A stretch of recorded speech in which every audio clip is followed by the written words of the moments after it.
listening to podcasts or audiobooks or reading. You got to stimulate your mind some way, right? Make sure you're feeding yourself good stuff. Listen to this podcast, right? Hey. Yeah. Yeah. So that's a big one.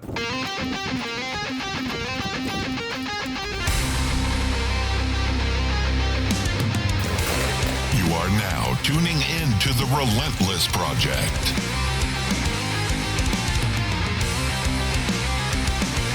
Real people, real stories, real life.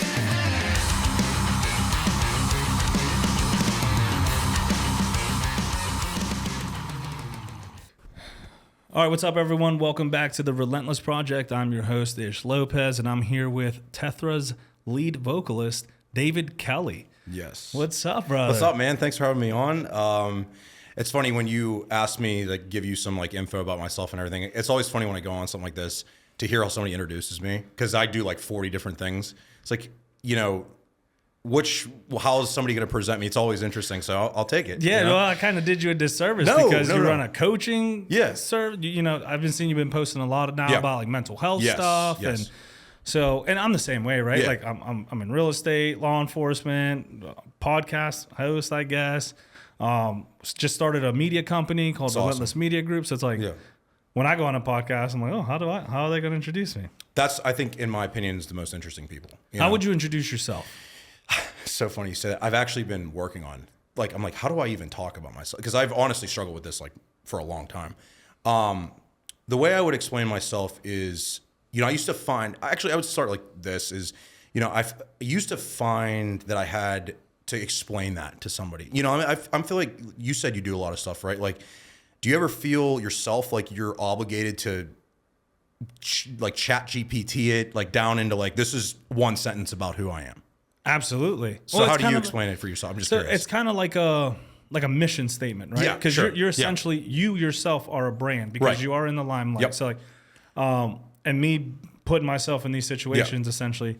So, you know, I always introduce myself as just, you know, someone with raw passion, looking to learn as much as I can about as much as I can. Yeah, I love that. You know, the whole thing is, you know a little about a lot. I want to know a lot about a lot. Yeah, I want to be that right, guy who right. just like explores everything. Yeah. So the way I would say it for myself, I wasn't trying to like dodge the question. I was just curious how you Question present yourself. dodger. Yeah. He's already dodged the first question.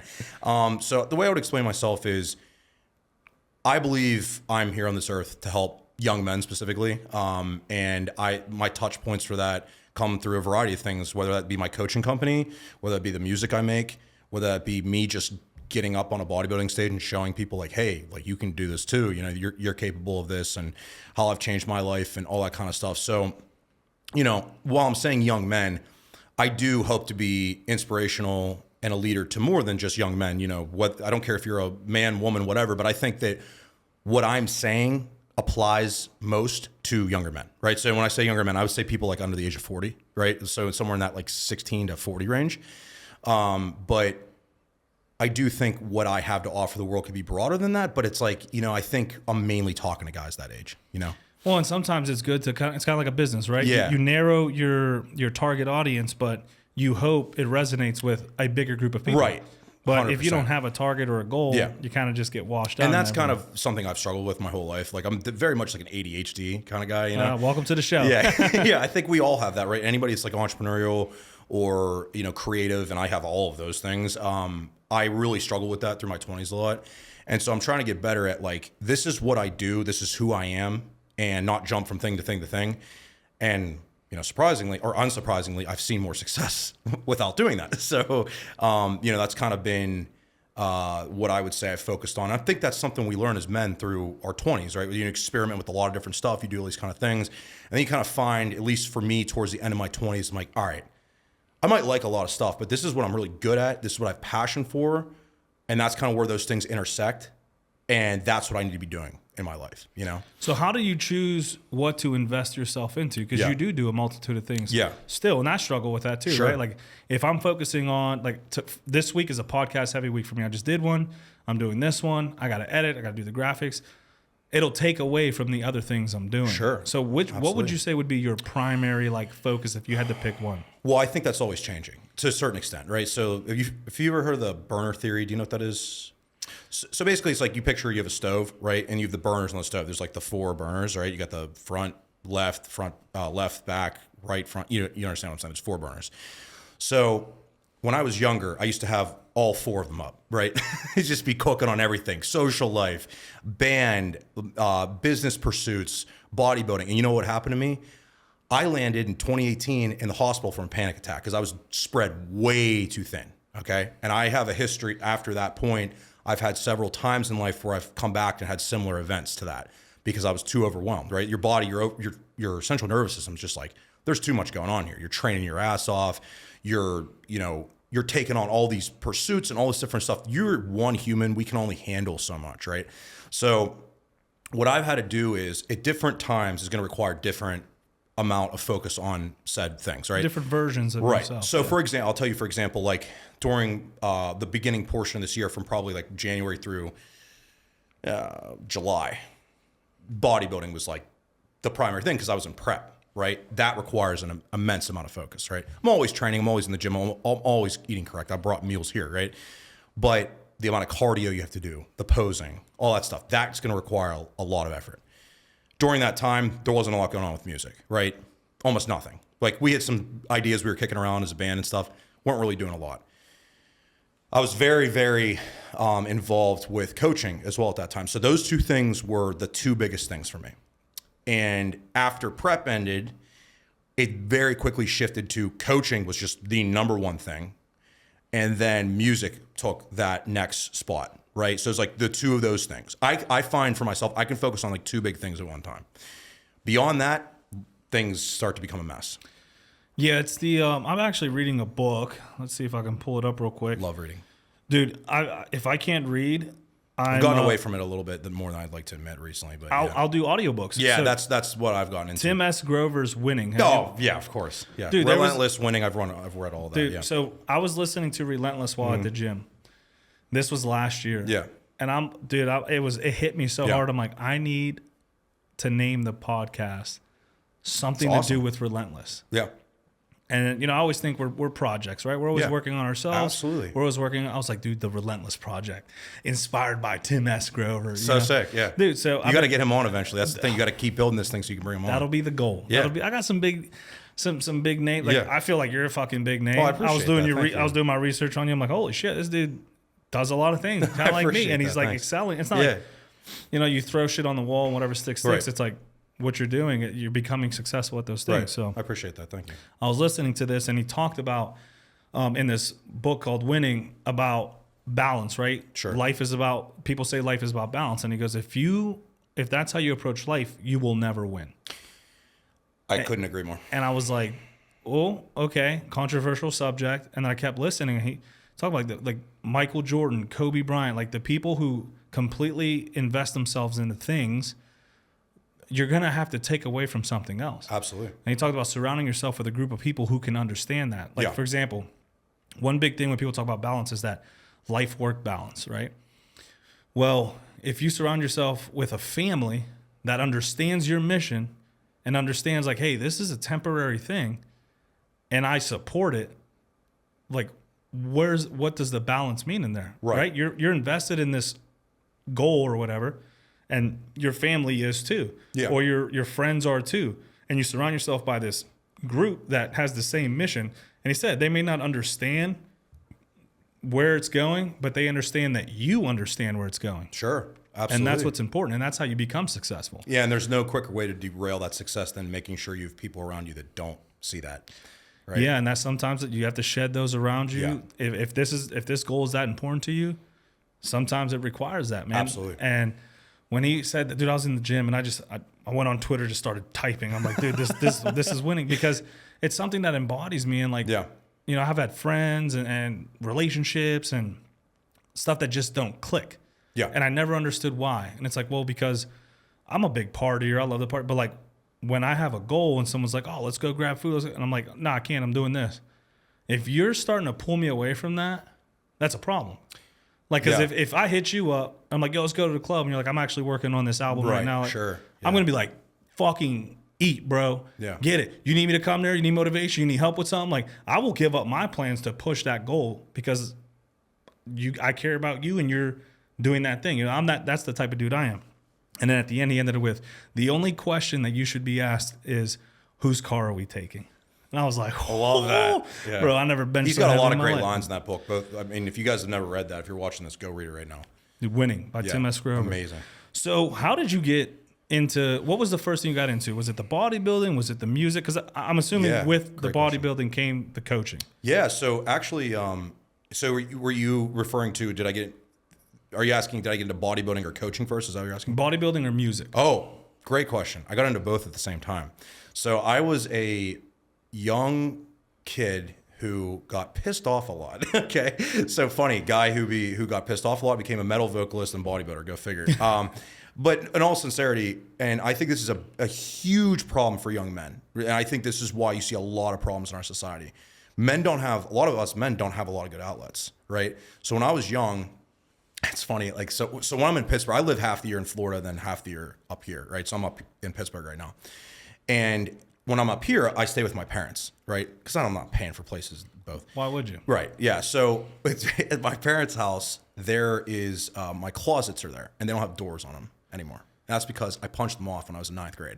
And I had a lot of passion, right? Like I had a lot of passion as a kid. I still do, even to this day.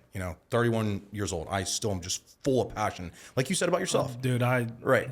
It's annoying for people, but I'm like this. I'm full of it. And I get it. And the thing is, for me, I learned very quickly, like, I better develop. Like, I need to find outlets for these things. And so I would say the first thing was just lifting weights. I started lifting in the garage and stuff when I was probably like 13, 14. My dad bought this like weeder system thing, and I was like, lifting on it. I remember like talking to these guys when I was in 7th grade, and they were like playing football. I wasn't playing yet.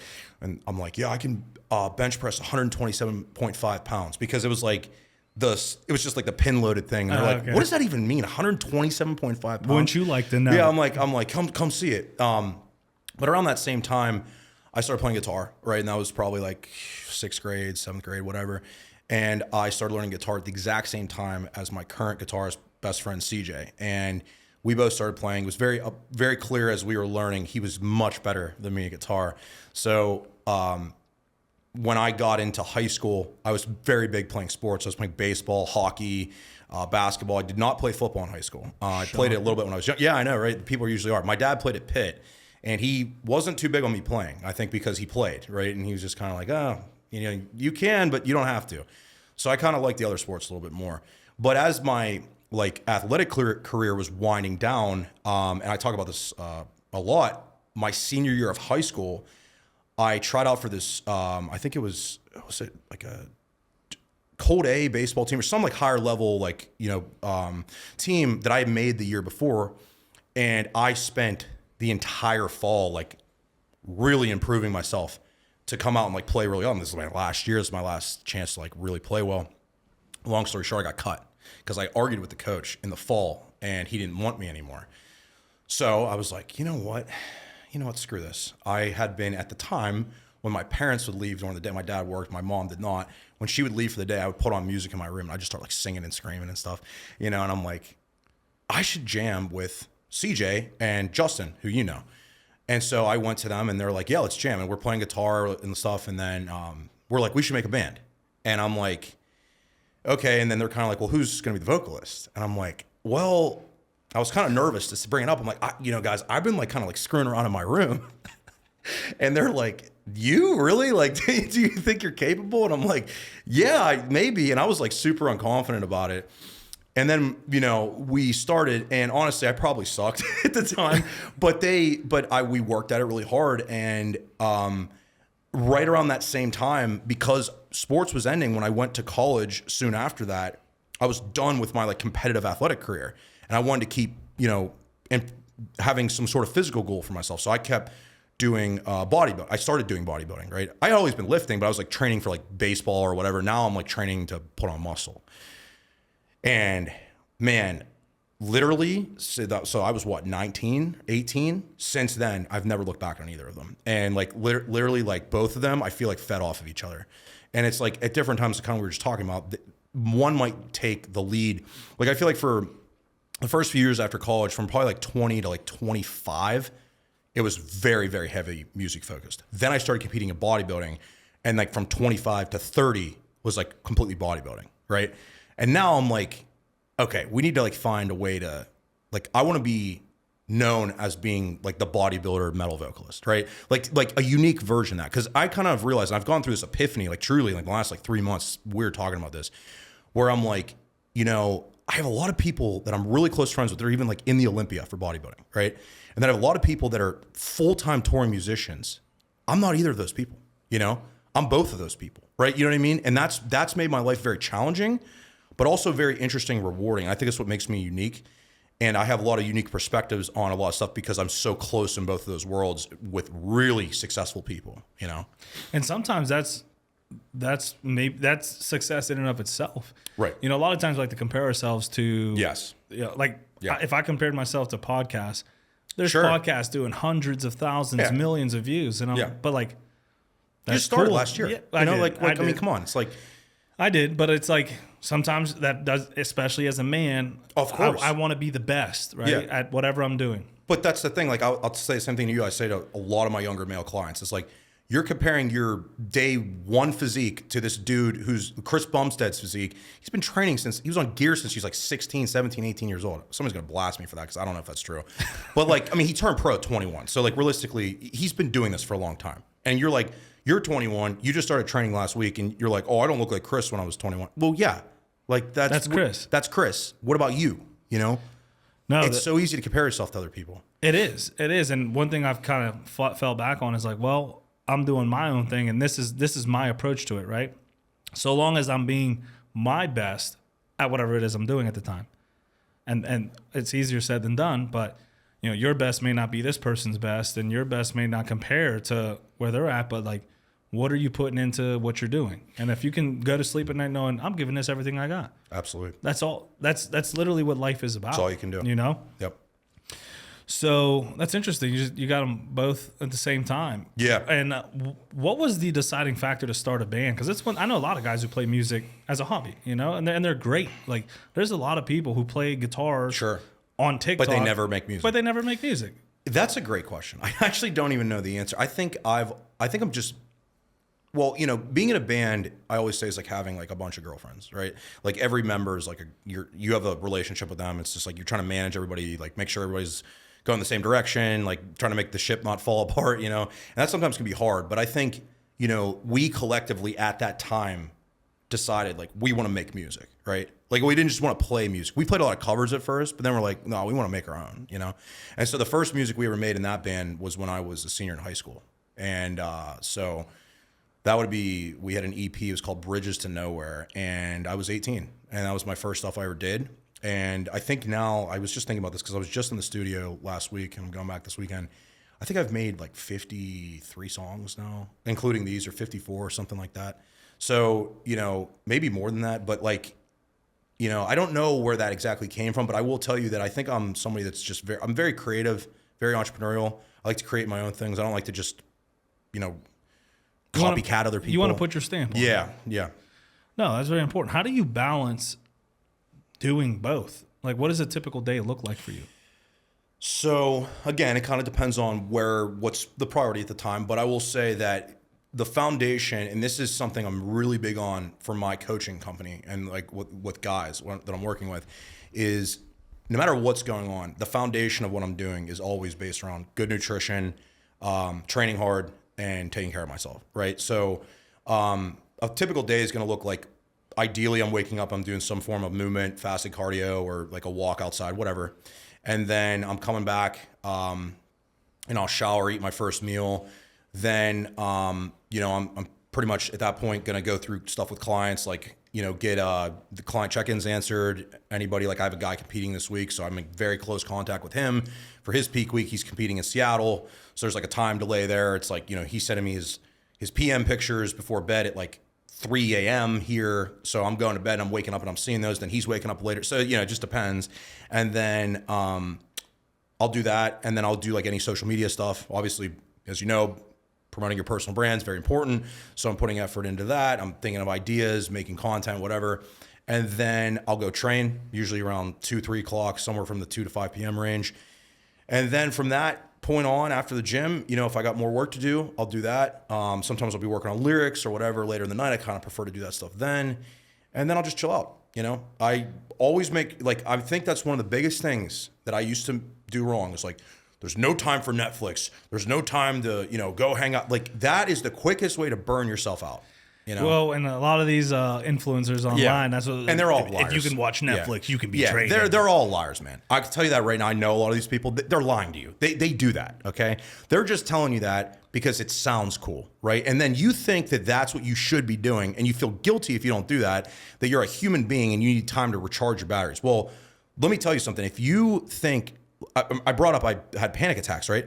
Well, that's how I had that happen was I burnt myself out because the human body, like we need recovery, whether that's mentally, physically, whatever, you need to recover yourself. And if you don't allow that time a little bit each day and maybe a day per week where you're not like having anything on the schedule and just kind of chilling out, that's really important. So do you schedule your like downtime? I try. That's a question that I get asked a lot. Do I schedule downtime? Well, and I do. You do? Okay. I do. Yeah.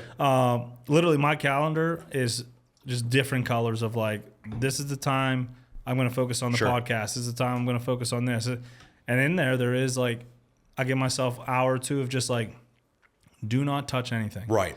And that's usually when I'm at work or right before bed. But I'm still working on it. Right. Yeah. Because like I'm in that mode. Like I find enjoyment in staying busy and staying consistent. So like I can't give that advice to someone who doesn't have that. Yeah. So I wouldn't say I schedule it, but I definitely like try my best, and I can tell when I'm not making enough a priority of that. So for example, like I came back from Florida like 10 days ago. Okay. Every single day I've been home, I've had something scheduled. Right. And I'm like, this is wearing me down. Right. So I'm kind of like, so I actually push back when I'm going back now. Cause I'm like, you know, I need some time to myself. Right. Like there's all kinds of stuff going on down there. And I'm like, before I go back to that craziness, I'm going to take some time to myself up here and just chill out, go to the gym, work, like normal stuff, right? And so that's really important. But if I didn't have these previous times where I burnt myself out, I would just drive myself right off that cliff again, you know? And that's the thing, you got to learn, right? And if you're not going to listen to me or him telling you that, you got to learn for yourself. But I'm going to tell you right now, that is the number one way you won't become successful. You think doing more is going to be better, but I'm telling you, whether that's building muscle or working or whatever, it's oftentimes just optimizing what you're doing. Well, I think the gym is a great metaphor for a lot of things in life, right? Like you can build discipline in there, you can build habits, all that good stuff. And a good metaphor for that would be if you lifted chest every single day. Exactly. There's going to be a point where your chest is like, I'm done, dude. Like it's going to tear it. Yeah. It's going to tear it. You're going to hurt it. You can't do it at all, right? Then you're done. That's the panic attack. That's the setback of, you know, like this will happen where people literally will have no motivation after they've just done all this stuff. And they're like, why don't I have any motivation? Well, your body, your mind is trying to get you to slow down so you don't go off that cliff, right?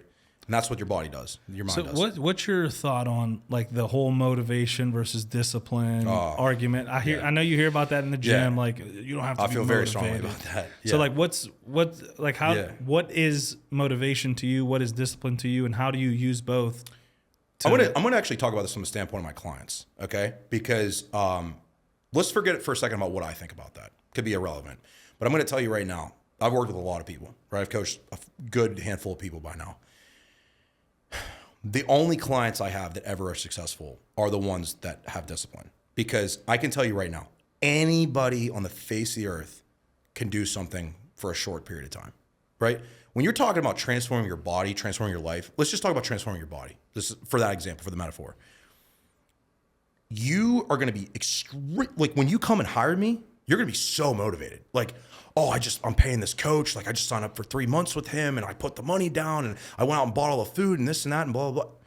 And you wouldn't believe how many people 2 weeks later, they're not sending check-ins. I'm like, hey, buddy, what's going on? Like, how's things going? Oh, sorry, I've been busy and this and that. It's like, yeah, I understand that, but you paid me for 3 months. Like, you know, that we're only 2 weeks into your 12 weeks that we're working together, right? The problem is that people feel this very big uptick in motivation when they start doing something. And then what happens is life gets hard, right? You got your relationship, you got your job, you have all these external things that somehow you think, like, I think sometimes people will look at me and they'll be like, well, he must not have any responsibilities. It's like, I have more responsibilities than the average human. I still get my stuff done. That's because I've learned that motivation's BS. I could sit around and wait all day to be motivated to do something, but it's not going to get done, right? And you have to learn how to create. I'm a bigger fan of, rather than motivation, I'm a big fan of momentum, right? You have to start, when you start, for example, transforming your body as a man, you are going to have this period of time where your effort is here and your results are here. In order to get those things to match, you have to create momentum for yourself, because what happens is you are investing such an inordinate amount of effort up front for such little results, right? And that's where people fall off, because they're like, well, I'm putting all this effort in and now I'm not seeing any results there. It's like, yeah, but that's the secret, right? If I stopped building myself as a vocalist when I sucked in my friend's basement when I was 15, 16, 17 years old, or if I stopped lifting weights or building my physique the first time I competed, I would never get anywhere. And everybody that you look up to has gone through the same thing, right? And they're all going to tell you this, but you have to experience it and see it and like, oh, this sucks, It's one thing to hear and it's one thing to live through. To live it, yeah. And a lot of experiences you can avoid by listening to someone, but some things you just have to experience, man. Like that overtraining. Oh, yeah. I experienced that too. I was going every day, sometimes 2 times a day. And then it kind of plays with your mind too, right? Because you're like, I'm putting all this work in, nothing's happening. You get kind of like disheartened. Yeah. And you're like, why am I doing this? There's this dude in here who shows up, half-asses his reps. He's on his phone all the time. He looks 10 times better than me. What I don't know is he's been doing this for 10, 15 years. Exactly. And this is just a bad day for him. And I allow that to create a bad season for me. Yeah. Because I get disheartened. Absolutely. So that's super normal. It's very good. It's important to realize, and I tell people that, man, that the whole relentless premise is just keep going. And relentless doesn't mean you don't stop. Yeah. Right? Like there's this misnomer of like you got to keep going. You got, especially in fitness. You don't get your macros in today. Are you gonna just ignore them for the rest of the week? No. Tomorrow you bounce back. That was your off there. 2 days of not training. You're hurt or your job is wearing down on you. You take those 2 training days off. Then you get back on. Yeah, you have to literally do that to understand that you're all right. You know what I mean? Like you got to miss it. Like I literally tell my clients for a week, like don't go to the gym for the next week. They're like, what? Like don't go. You're overtrained. Like you're run down. You got a lot of stuff going on in your life right now. Well, I don't go and watch what happens. Every time it works great. Oh, dude, I'll take a week off, and then when I go back and hit chest, I'm like hitting harder than I did before. I'm like, yeah, because you're run down. You're in, and this pertains to like when I prep or like prep people, like you're in a fatigue hole. That means like you're just so dug into like this state of like you're being run down. Essentially, I'm trying to use non-scientific terms. And now what we have to do is to offset that. You got to take rest, right? Because you're now dug all the way down here, and you're trying to get out of this hole. Well, how you get out of the hole? You got to take a break. You got to scale back. It's hard for people. Do you ever get the like, but I'm paying you to work out? Yeah. Well, and then I remind them like, no, you're not. You're paying me to get you results. And it's like, you want results and I know how to get you those. And it's not, you're paying me because you wouldn't do this unless I told you, right? There's a reason I'm telling you to do this. You think it's pointless and you think like, oh, this guy's just telling me not to go to the gym. It's like, well, I know what I'm doing. Like, do you think I look good? Oh yeah, I think you look good. Okay. Do you think this person I helped transform, they look good? Yeah. Well, I told them to do that. So you should listen to. And now everybody's different, right? Like everybody requires different things. Like some people require just, a very, very intense level of like, they need to like micromanage everything, like every calorie and everything like that. And then there's other people that can get results when they're a little bit more relaxed or a more laid back person. And being a coach really is like, everybody thinks being a coach in this space is like just about like, knowing how to manage macros and this thing and how like a female's menstrual cycle works and stuff. And yes, that is all very applicable, but really what a coach is understanding the person and getting to know them. And it's like, what makes them tick? How do they function? How can I get the most out of this person? And then doing that. Yeah, there's definitely like we hear fitness coach and then we hear fitness trainer. Sure, yeah, there's all these terminologies. Yeah. Like, what would you define as a coach? So a coach is what I just said, right? So coach is like people, especially people that are like my parents' age, they're always like, so you are like a trainer? I'm like, no. So a trainer is somebody that works in the gym with somebody. I don't work in the gym with anybody, right? What I'm doing is I'm designing every aspect of what this person is doing. So I'm designing their like supplement protocol. I'm designing their cardio regimen. I'm designing their training plan. I'm designing their nutrition. And for some people, it's gonna be macros. Some people, it's gonna be a meal plan. Sometimes that's gonna be a combination of both of those things. You know, their water intake. And then also like the training aspect of this is I'll sometimes be like, hey, can you send me a video of you hitting incline Smith bench press? Like, your chest is kind of lagging. Let's see what your chest workouts are looking like. Because then what you'll find a lot of times is they're doing what you tell them to, but their intensity and the form's not right. So then it's like, okay, we need to make sure that we're slowing these reps down. We need to make sure that we are we're training hard enough. Because like a lot of times, I have a few female clients. I only work with a select few. I'm mainly focused on men. A lot of times with women, right? This is a great example. And a lot of men are like this too. But a lot of the female clients, they will stop like 10 reps short of failure. I'm like, you need to go up like 20 pounds on those curls, and then you also need to go way harder.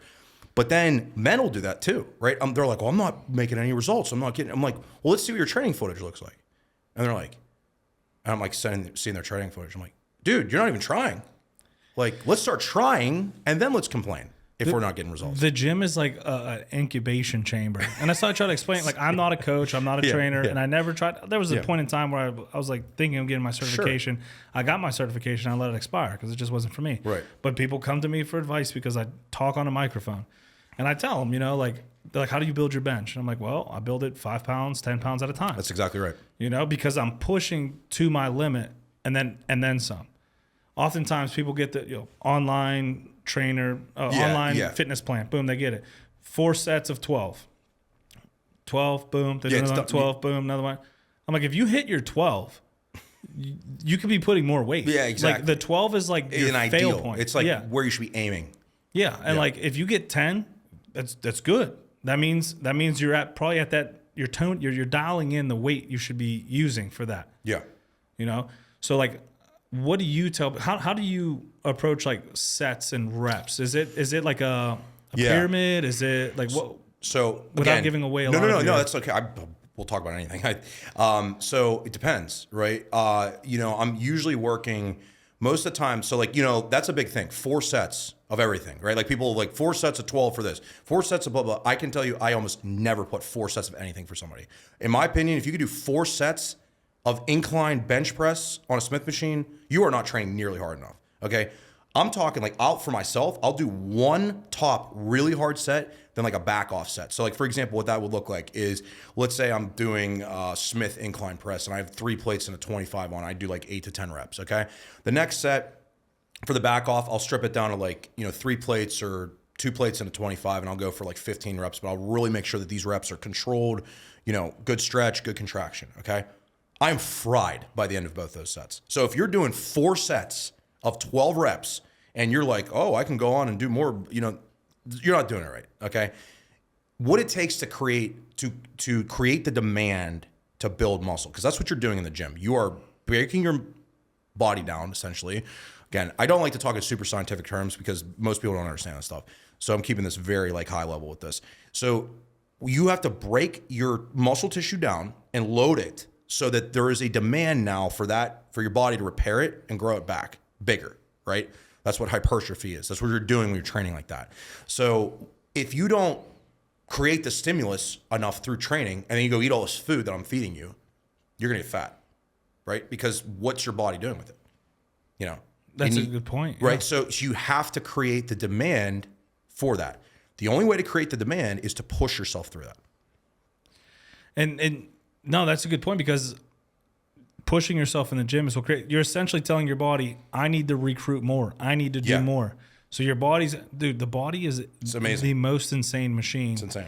And like people are like, well, they create AI robots that think of that. Like you're not going to be able to create something that emulates a body. No, it's insane, man. It's healing. It's self-healing. It adapts to its environment. The more you learn about it, the more it freaks you out. You're like, what is going on here? Like, were we designed by like a robot or something? Like, cause it's like, you see how everything works together. Like every part of your body. That's the biggest problem. I don't want to go on this whole tangent, but modern medicine though, in the West, world is you go to a specialist for your knee, and then you go to a specialist for your spine, and then somebody's looking at your gut, and then somebody's looking at your brain, and like, it's like all these separate specialists. Well, the body is working together. It's one system. It's one system. Okay. Now it's great we have all these specialists and stuff, but a lot of times you will find that there's these people that have all these different problems going on, right? And then it's like, well, hold on, like, what's your diet like, right? And then suddenly they fix that, and they fix 95% of that stuff. Bro, inflammation. I've been dialing into that. Yeah. And the problems that arise from your body's inflammation. Everything. It's every major disease. Back pain and disease, cancer. Yeah. Inflammation has something to do with it. Our modern lives are just literally inflammation. Right, everything we do, what we're exposed to, a lot of the foods we eat, with stress, it's all causing a lot of inflammation, and inflammation is terrible for you, right? It's good in some ways. Like, for example, like when you're training, you want inflammation to occur. That's what helps to build muscle. But like, you don't want inflammation in your gut. You don't want inflammation in your knee. You don't want inflammation in your back. Like, and the more of that stuff you have, the worse off you're going to kind of be. There's a lot of things you can do if you're with the right coach. They're going to help you supplement around that and make sure that you're not doing that, right? Because there's a lot of ways to eat and supplements you can take that'll help with that. But the problem is that a lot of people are just constantly exposed to that. Yeah, and you talk about the body working together. I tore my meniscus in March, and I went to, I'll shout them out because they're fucking phenomenal, next level. Okay. And the one doctor I was working with, he's like, all right, cool, we're gonna work on your quad, we're gonna work on your calves, I'm like, when did this turn into a fucking leg day? Right. Like, my knee is but everything around it connects to it. So I was having like clicking and locking. Yeah. I'm like, dude, there's like, not to be that dude, but I'm like, he always asks me, hey, how you doing? How's your knee feeling? I'm like, dude, my knee's been like locking and clicking. He's like, oh, dude, that's just your quad. Yeah. What? Yeah. Like, he's like, that's your quad. Your quad's weak. When you hurt your knee, your muscle starts to break down. You haven't been working it out. Like, we have to build the quad strength in order to, and that'll go away. And I couldn't understand that, but trusting the process, because I'm paying you to do all this shit, right? I'm not going to fucking question your approach if I'm paying you. And we got to the point where I'm like, the clicking's going away, all that's going away. And it's because we were focusing on the quad strength, which I've lost. Dude, I've lost like double the size of everyone's like, oh, you don't train leg day? Actually, I fucking don't anymore. I mean, I do 2 times a week technically with PT, but like, I don't hit it how it's hitting it. You got to get it back before you can push yourself like that. So I've heard you mention Smith machine multiple times. Yeah. Like all the... Yeah, right. They're like, dude, no, free weights, bro. Yeah.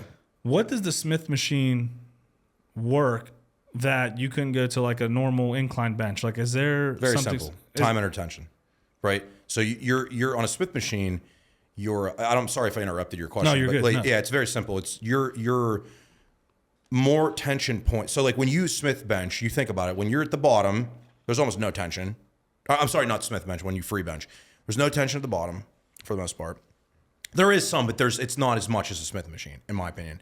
And then at the top, you can kind of like, it's a lot more free for like the bar is just not exerting the same amount of force on you. Okay, and now I'm sure some exercise scientist out there is going to rip apart exactly how I'm explaining this. But the other thing is just personal preference, right? I find that I get better contractions doing that. And everybody I pretty much know in bodybuilding does it too. I don't know. I'll be honest with you. I don't know a single person in bodybuilding that free weight benches.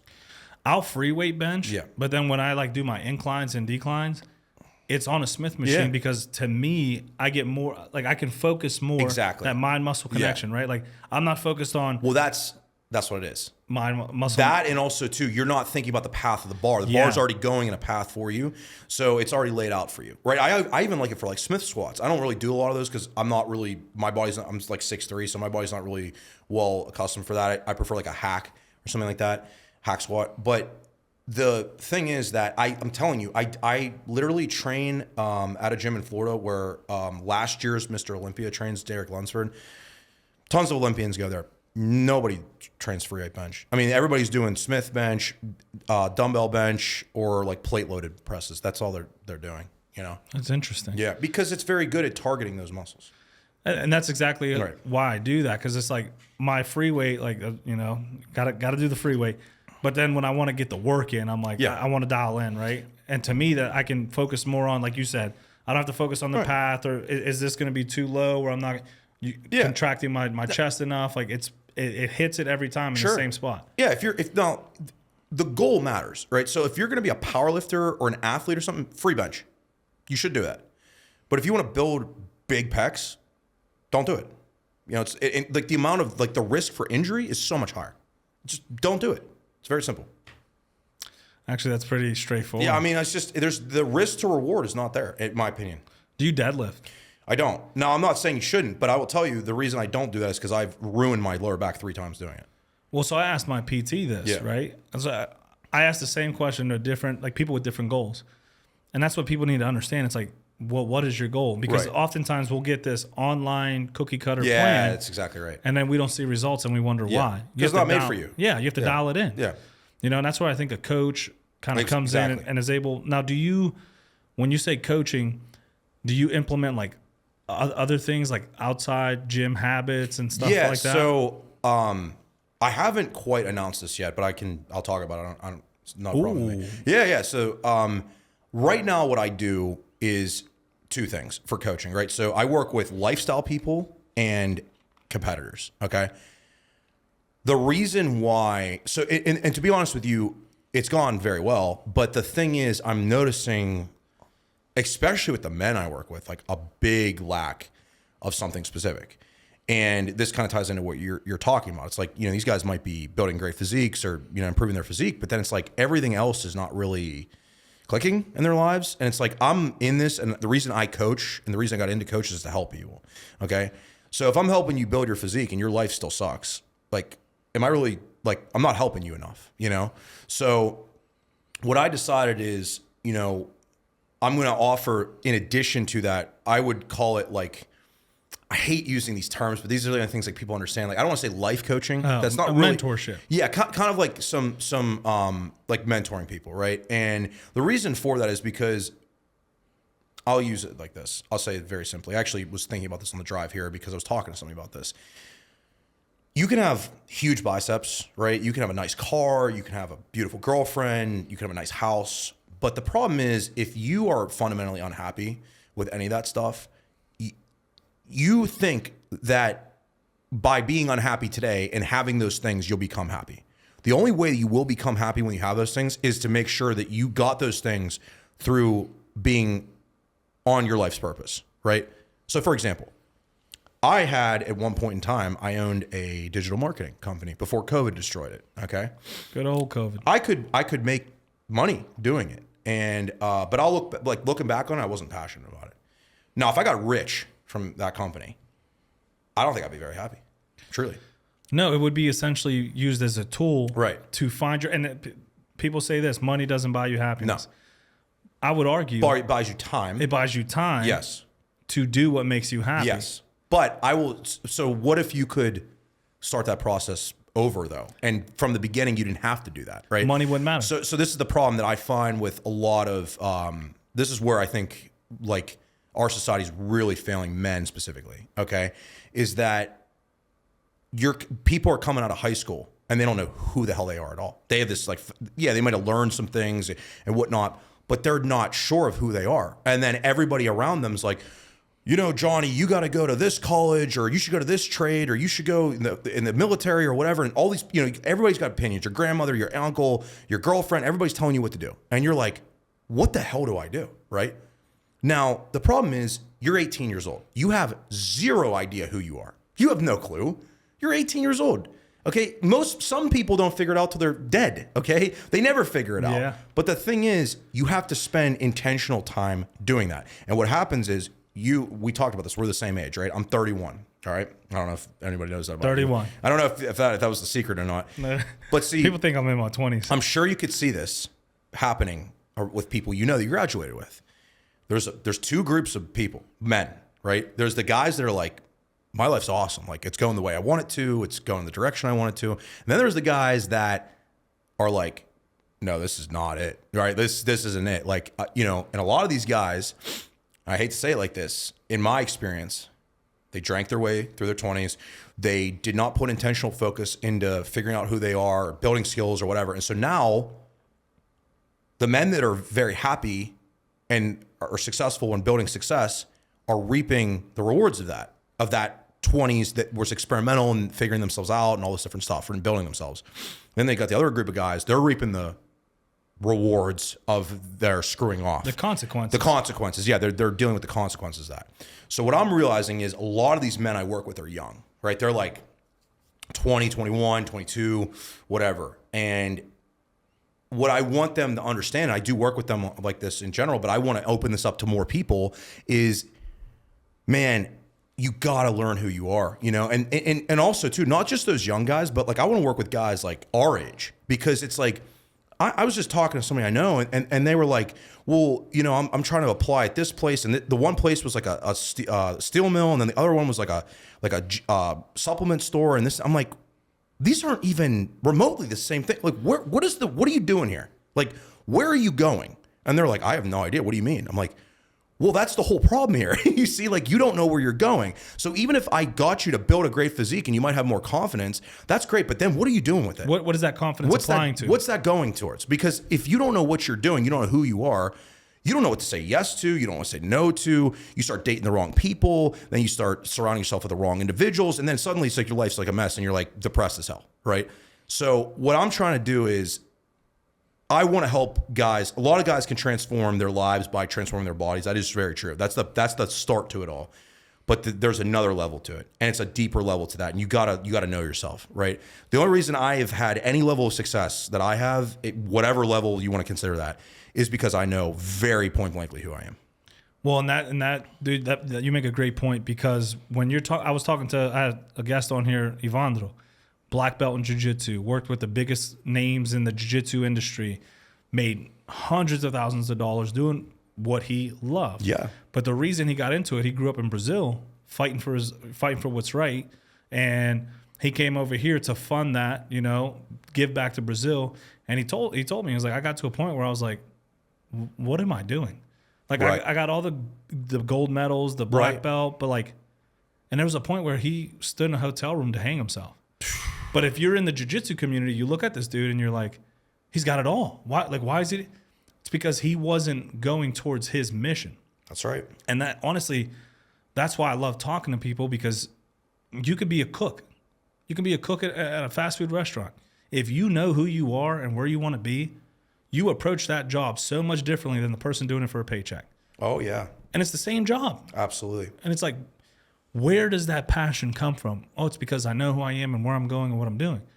And especially, and we're speaking on young men, it's so important to find your purpose. And that goes for women as well. Absolutely. Find your purpose, because a lot of the things we do are for that. And I was asking a question at the end of every episode. I kind of stopped doing it, but it was, if money wasn't a factor, popularity wasn't a factor, you've seen everything you've had to see in the world, it didn't matter what you were doing, like you weren't going to get recognition for it, what would you do? And I was very surprised by the answers, because the stuff they were talking about, some dude has a training company where he trains men, firearms and defensive tactics, and then it was like, I'll build a house.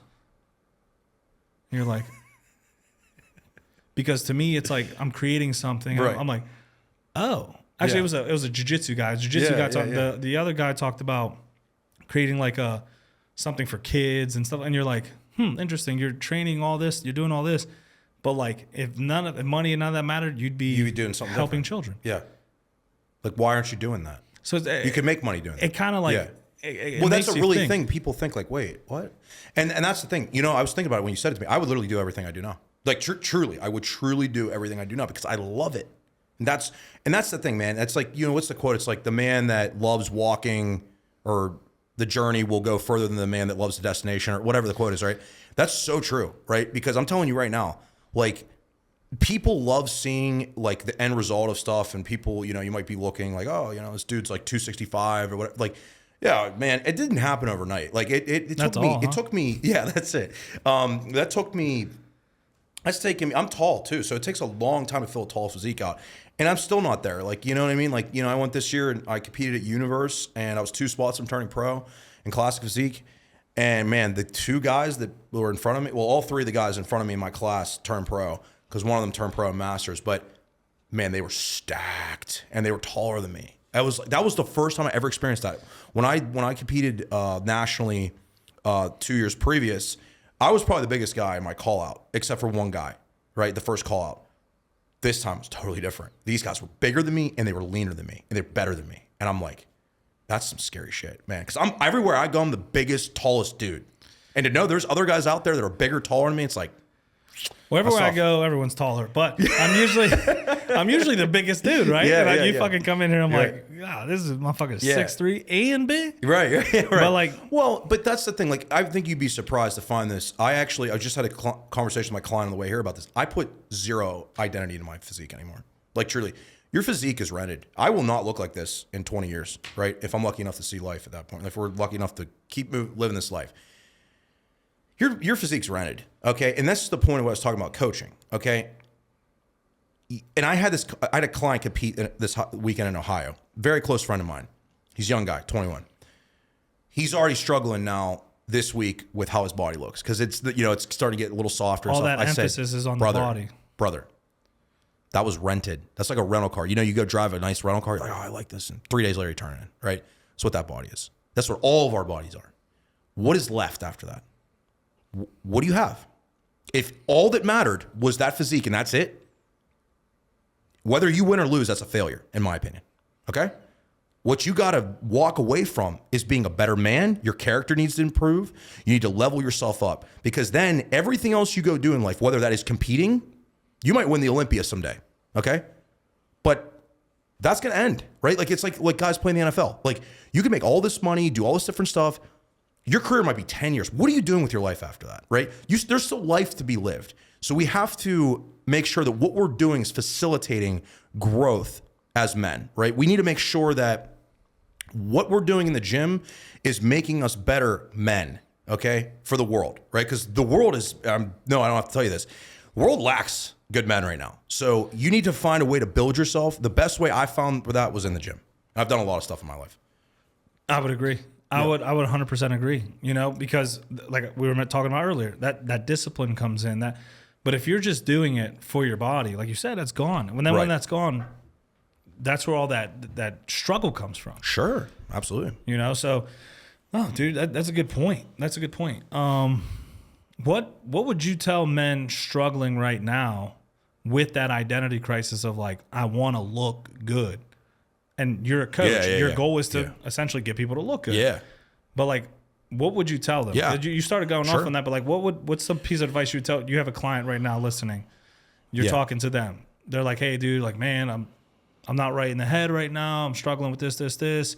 I have to compete in 2 weeks. Like, what advice would you give? So if the client's competing in 2 weeks, my advice would be very different, right? So if they're competing in 2 weeks, it's probably because you're really flat and you're not eating very much, and you're gonna be okay, right? All right, you're better than you look. You're in your head right now. But if this is a general man, right? Like if this is just general dude, like I want to look like X guy and I don't look like them, right? I'd ask them first, well, why do you feel like that? Like why do you want to look like that? They're like, oh, I just I want to look good. Okay, well that's cool, but why do you want to look good? Right? I want to be confident. Yeah, I want to be confident. And I said, well, why do you want to be confident? And they're like, well, I've never been confident. I'm like, okay, well, has that made your life hard? And they're like, yeah, it's made my life hard. I'm like, why has that made your life hard? Well, and they start thinking, they're like, man, I don't know. I'm like, I've never done very good with girls. And it's like, oh, so you want to get, I'm not saying this to everybody, but it's like, oh, so you want to get big because you want to get girls. And they're like, yeah, right? Or that's just one example. Or like, I've always been a smaller guy and I never had much confidence. And Other men don't take me serious. I want to gain respect, right?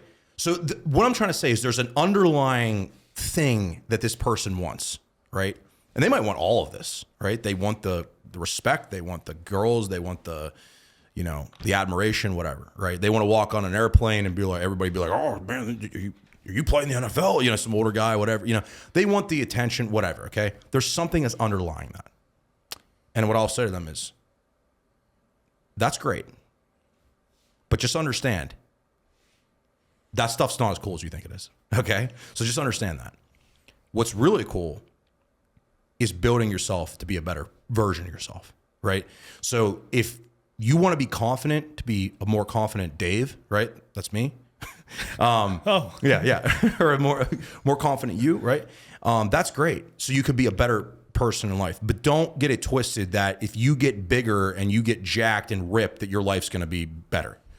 It might be, but it also might be worse, right? Because I'll tell you something right now. When I was younger, I was that guy. I didn't have much confidence, right?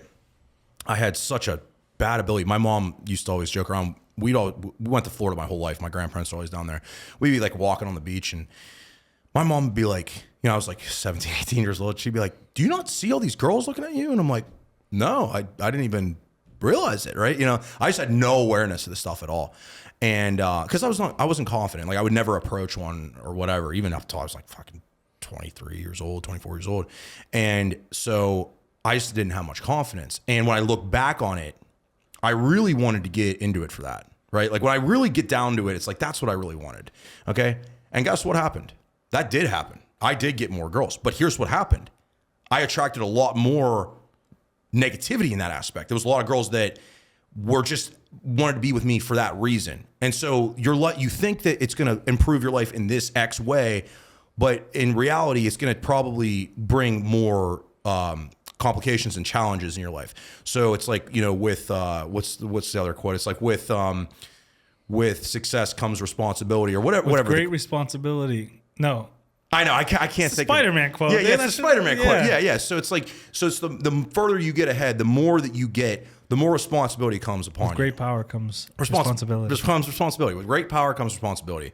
That power can be in your body. That could be in your finances. That could be in your, you know, dating life, whatever. But the thing is, that's going to then create new challenges that you didn't have. So if you think that just getting jacked is going to erase all the problems you have in your life, you got another thing coming. It's not going to do that. It will improve your life. To be clear, I coach people for a living for a reason, but people are mistaken in what they think is going to happen, right? It's not just like you do this and then it's done. No, that's where it gets started. You're just getting started now, you know? One thing I do tell people is life is about constant challenges and beating those challenges. You're never going to live, I don't care how good you have it, you're never going to live a life where you have no issues. You just get better equipped to deal with those issues. That's right. And the more challenges you face early on, the better off your life will be later on. Think about you ever trained, like you said, you can't train legs right now. You ever trained legs like really hard before? Like like very, very hard to the point where you're like laying down afterwards, right? You take one step and it's like boom. Okay, so think about the first time you did that. How hard was that? How hard was it to do it or after? Like the first time you experienced that in that moment was terrible, right? What about the 250th time? It was hard. Yeah, but I was like, it wasn't as hard. I'll be good. Yeah. Okay. So that's the whole point. Is life works like that. You're gonna have the same. You're gonna always have challenges, and the thing is, you have to be better equipped to handle them. And I personally think the best place to build that resiliency to learn how to do that is in the gym, because you're choosing to put yourself through hell, right? Like I am choosing to walk in that gym. I'm consciously picking my keys up, putting in the ignition, driving to the gym, and sitting there for 2 seconds going, why am I doing this? And then I get in the gym and I train with, you know, one of my bodybuilder friends. We destroy ourselves. And it's like, why would I do that to myself? You know, but that's the thing. If you can choose to make yourself uncomfortable like that, when things that you have zero control over come to you that are uncomfortable, you'll be better equipped to handle them. I promise you. I just want to take a second to shout out a few companies who've believed in me. You know, these were one of our first official sponsors, so huge shout out. Today's episode is proudly sponsored by Carbo Jewelers, established in 1997 on the values of honesty and integrity. Whether you're searching for the perfect piece, need expert repair services, visit Carbo Jewelers in Newark's Ironbound District, where your jewelry is always in safe hands. This episode is also brought to you by Continental Jewelers, proudly serving Hudson County, New Jersey since 1964. Whether you're seeking a timeless piece or need expert repairs, they've got you covered. Visit Continental Jewelers, your trusted source for all things jewelry. You can find them on Instagram at Carbo Jewelers or online at carbojewelers.com. Lastly, big shout out to Carbo Trading. Besides coins, precious metals, and jewelry, if it could be traded and collected, he's probably got it. They can be found on Instagram at carbo.trading. You can find all of our sponsors out online on our sponsor page at therelentlessproject.com. Interesting. Translating that gym to life stuff. you said you weren't a good vocalist before, and I've heard your fucking music lately. I still suck. Yeah. No, you still suck. Get out. Still suck. No, and I would beg to differ. Thank you. Do you have to train your voice like you do your body? Yeah. Like, is that a thing? Yeah. So it's really funny, man. It's like the way I would equate it is it's like learning to ride a bike, right? So like I had to put so much effort in up front, like the first like 5 to 10 years of being a vocalist to learn how to do what I wanted, to get my voice to do what I wanted to do. Okay. Now I'll be completely honest with you. I went to the studio last week. I hadn't actually from like a standpoint of like practicing, I hadn't done that in probably 6 months. I could do it in 2 seconds, right? Like I could get exactly, once I got warmed up, I could get my voice to do whatever I wanted it to. But that's years and years and years of upfront effort. And most things work like that, right? You brought the guy up in the gym who's 10 to 15 years of training. He's like screwing around on his phone and stuff. And you're like, why do you look that good? Most things work like that. You have to put an inordinate amount of effort in up front the first 5 to 10 years of something to learn it and to build the skill or whatever. And then your body kind of like adapts and becomes muscle memory after that. And that's kind of how that was. Now, if I was going to go on tour right now to prepare myself for tour, to do multiple nights back to back to back to back of like that kind of stuff, yeah, I'd have to like prepare myself, you know, the same way I would train for a show or something. But that's the thing. It's like to learn how to get your voice to do that, you have to learn the techniques, same way as the gym, right? You got to learn how to get your voice to do certain things. And that takes years of effort and learning that kind of stuff, especially because I taught myself. I didn't have a vocal coach or anything like that. Now, does the gym help with your approach to being a vocalist and vice versa? Like quite literally, do you mean? Or do you like, are you saying? In principle, yeah, in principle, theory, for sure. How does that look? Yeah, so everything that I do now, I kind of like use the gym like metaphors for that, right? Because it's like, it's the same process. You know this, right? So you want your podcast to be successful, what do you have to do? Plan things out. Right. You got to plan out your program. That's the training. You got to actually do it, right? Because it's like you can plan it and nothing happens, right? You got to schedule the guests, right? You got to put it out. You got to market it, whatever.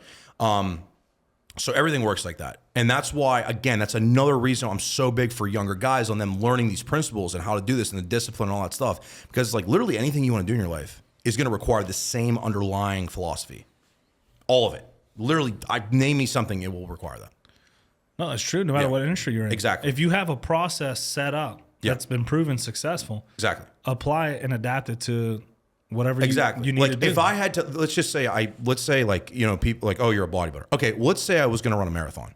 I would approach it the same way. I would learn like, okay, well, what do I need to do? Where do I start from? Like I would know I'm not starting with running 22 miles or whatever it is, 26.2 miles or whatever right off the bat. I would start with running a mile, and then I'd do 2 miles, and then I'd do 3 miles. You know what I mean? But that's the thing, like, because I understand how to reverse engineer a process, now I can do that for anything.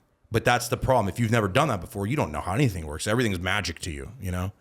What are some habits that you do to that are essential for your professional career in both bodybuilding and music? Like, are there certain things that you do regularly to keep you prepped? I know you said you weren't practicing vocally. Yeah. Well, no, I mean, I should say, like, I'm always kind of messing around. He don't even practice. He's got doesn't even practice. No, I'm always messing around with stuff, right? I meant like from a standpoint of like, you know, like sitting down and like practice. Like I don't need to do that anymore. Okay, now if I wanted to do something completely different vocally, I would have to do that. To answer your question about the habits, honestly, I mean, the way I look at habits is they kind of underlie anything, right? Like, so like I have like habits that just kind of basically make me perform at my best and be at my best. And whether that's doing vocals or in the gym or coaching or whatever, like, you know, making sure that I'm on top of my stuff. The first one is I'll start in the morning sunlight, big one, right? That you know, that's I've read that in books. Yeah, that must be legit. It's a legit thing. I'll tell you exactly why that is. So you have something called your circadian rhythm. Basically, it's a biological clock in your body. It's when it tells your body to be awake and to be asleep, okay? And so it's actually not 24 hours. It's actually technically 25 hours, okay? Which is kind of weird, but that's just what it is. And so what happens is when you see sunlight in the morning, it does something. It increases your cortisol levels. People think cortisol is bad. It's not all bad. You don't want too much or whatever. But the thing is, you want your cortisol to go up in the morning because that tells your body it's time to be awake, okay?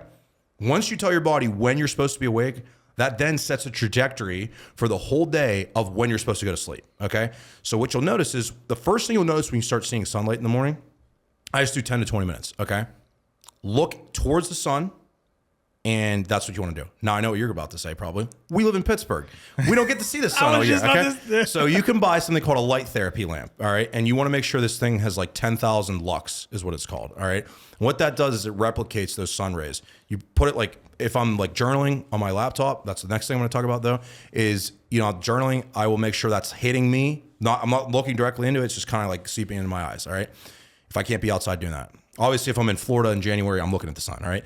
So the thing is, I'm sunbathing. That's why do you think I go there? So then, but what that does is you'll notice you have better energy during the day. And when you go to fall asleep at night, you'll fall asleep easier. But I bet if I ask you, sometimes through the fall and the winter, you might struggle to fall asleep at night here. And that's because your body doesn't know when it's supposed to be daytime or nighttime because it's gray outside. So what happens when it's gray outside is your body is producing melatonin. That's why you feel tired, right? Melatonin's a sleep hormone when we're supposed to go to sleep, right? It does a lot of things, but it regulates and tells our body when to go to sleep. So when you see morning sunlight, it sets that whole pattern up, okay? So that's the first thing I do. So I'll make some coffee while I'm doing that. Then I'll go drink coffee and I'll journal, right? I sit down, I open up an iCloud's note. I see you have on your phone there, and I type out on my laptop. All I do is I type out for 15 to 30 minutes what is on my mind. What am I thinking about? What's going on? What problems do I have? What are my intentions, whatever. And I try to get this done anywhere from 3 to 5 times a week, okay? I'm not doing it every single day. There's some mornings I can't do it. After that, I do some sort of morning walk or cardio or whatever. Just depends on what's going on. If I'm in prep, though, I'll tell you, I'm going right to the gym and doing cardio. That's the first thing. Another habit that I do that I really like a lot is just making sure you're moving a lot, right? So I'm very stagnant with my job. I don't move a lot. So I try to just move as frequently as I can, getting outside, whatever. Another one, listening to podcasts or audiobooks or reading. You got to stimulate your mind some way, right? Make sure you're feeding yourself good stuff. Listen to this podcast, right? Hey. Yeah. So that's a big one. And beyond that, I'll be honest with you. Obviously training, obviously eating correctly. I don't think I even need to say that stuff. But these are things that are outside of the norm of what people consider a bodybuilder does this. No, it's these are things that will help you be a better human. You could be a man, woman, you could be 75 years old, you could be 20 years old. It's going to help you. That sunlight stuff, it's big. It's huge. And I've read it in a lot of books. And yes. I actually saw there's this these headphones you can use, and it emits this light into your ear canals. Interesting.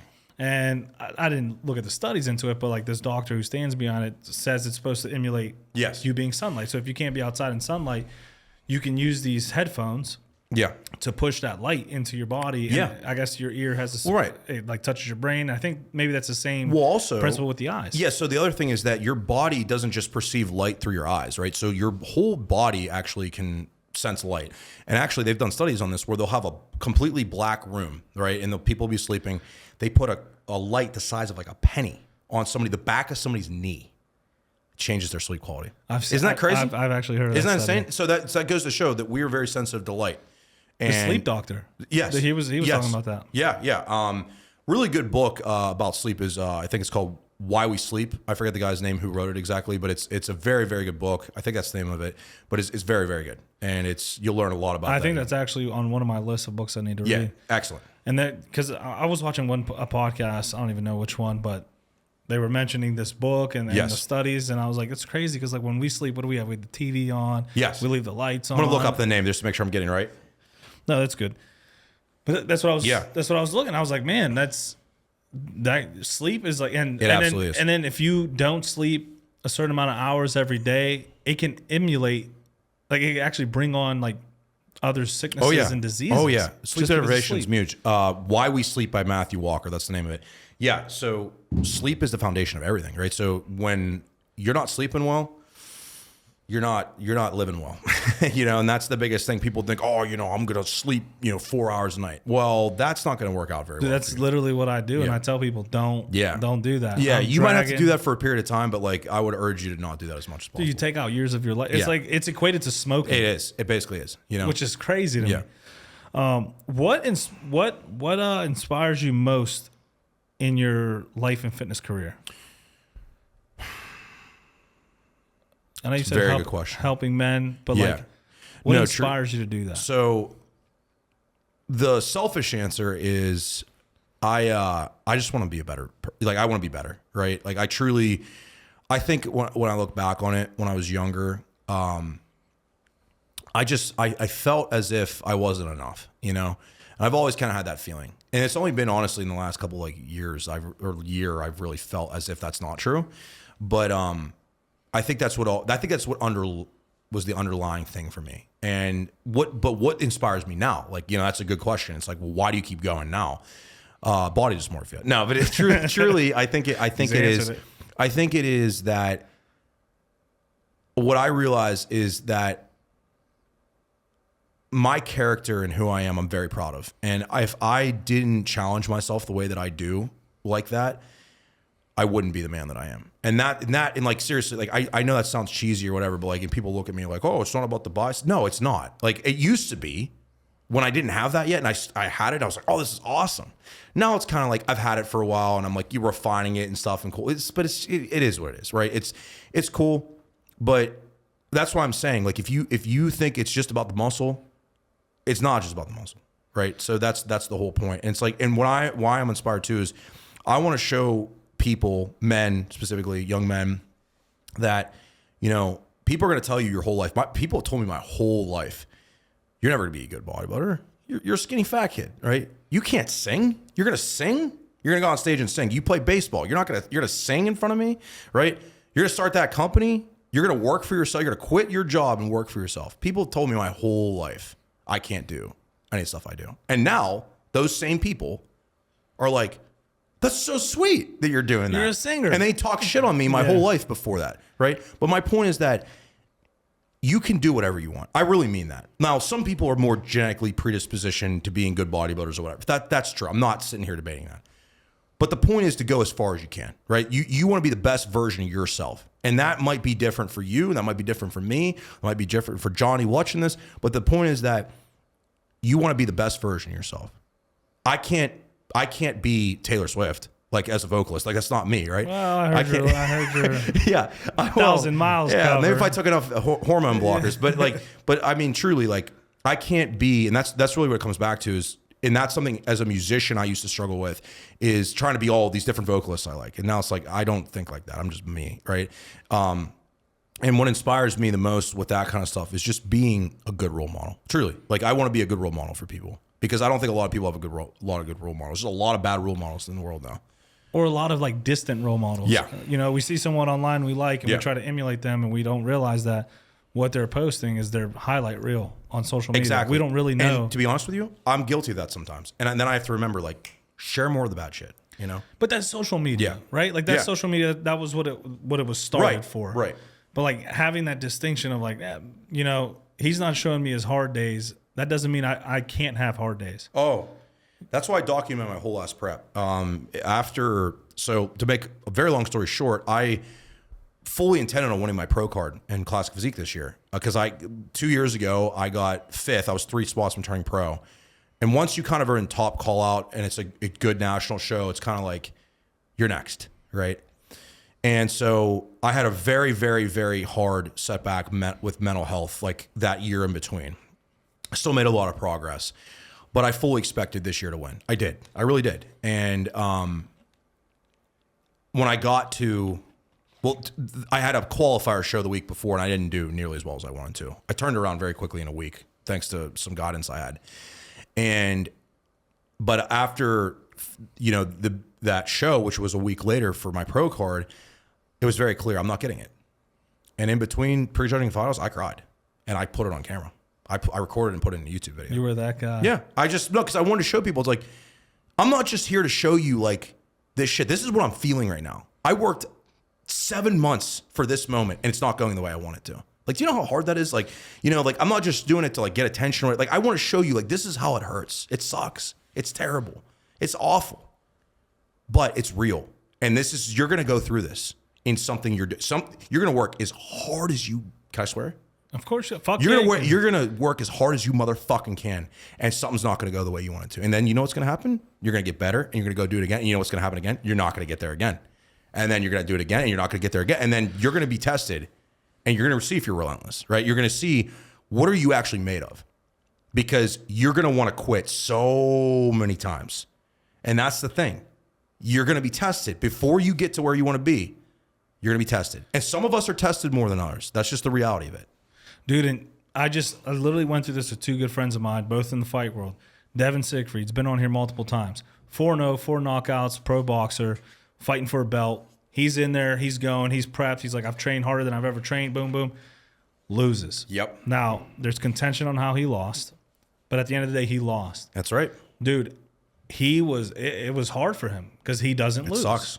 It sucks. You know? Losing sucks. And I tried to tell him, I'm like, bro, you're starting off. You're 4-0. Name me one undefeated boxer who was as passionate as you are and is a slugger. I'm not talking about Mayweather. That was a dig. Right. But like, bro, a lot of boxers in the Hall of Fame have losses. Yeah. Would you rather lose now, figure out what the fuck you need to do, and then excel your career, or would you rather get all that hype, all that momentum, and then lose? One of the worst things that can happen to you. You know what I mean? Yeah. And then at the 247 fights, one of the kids at our gym, he was fighting for a belt. Comes out, puts himself in a position, loses. He's in the back taking it hard. Oh, yeah. Dude, and the coaches are there. I'm talking to him like, listen, man, like, loss is inevitable. It's inevitable. It's in anything you do. Yeah. But what do you do after you lose? That is what matters. That's what's going to determine how far you get. It's all that matters. If you beat yourself up and then you quit, or you're like, you change your training now and you're like, oh man, this, like, I lost. Like, what else is there to, you're not going to win. Well, it's like winning, right? The book. Or is that what we were talking? Were you talking about Relentless? No, winning. Winning. I've read both. But so I forget which one it is, but he talks about this a lot. It's like win or loss doesn't matter. What are you doing now, right? Like you can win and then it's done. Like it's over in a blink of an eye. The guy that beat me in my class who won the overall at that show, he went to the Texas Pro like 3 weeks later and got 10th, right? He won. Now he's 10th place, but he was at 10th place at an amazing show, right? Dude, winning, that book, Winning, he talks about how winning, I'm going to see if I can find it, because Twitter has become my my like diary. Yeah. Where you archive everything. Yeah. Winning one, so let's see where I should start.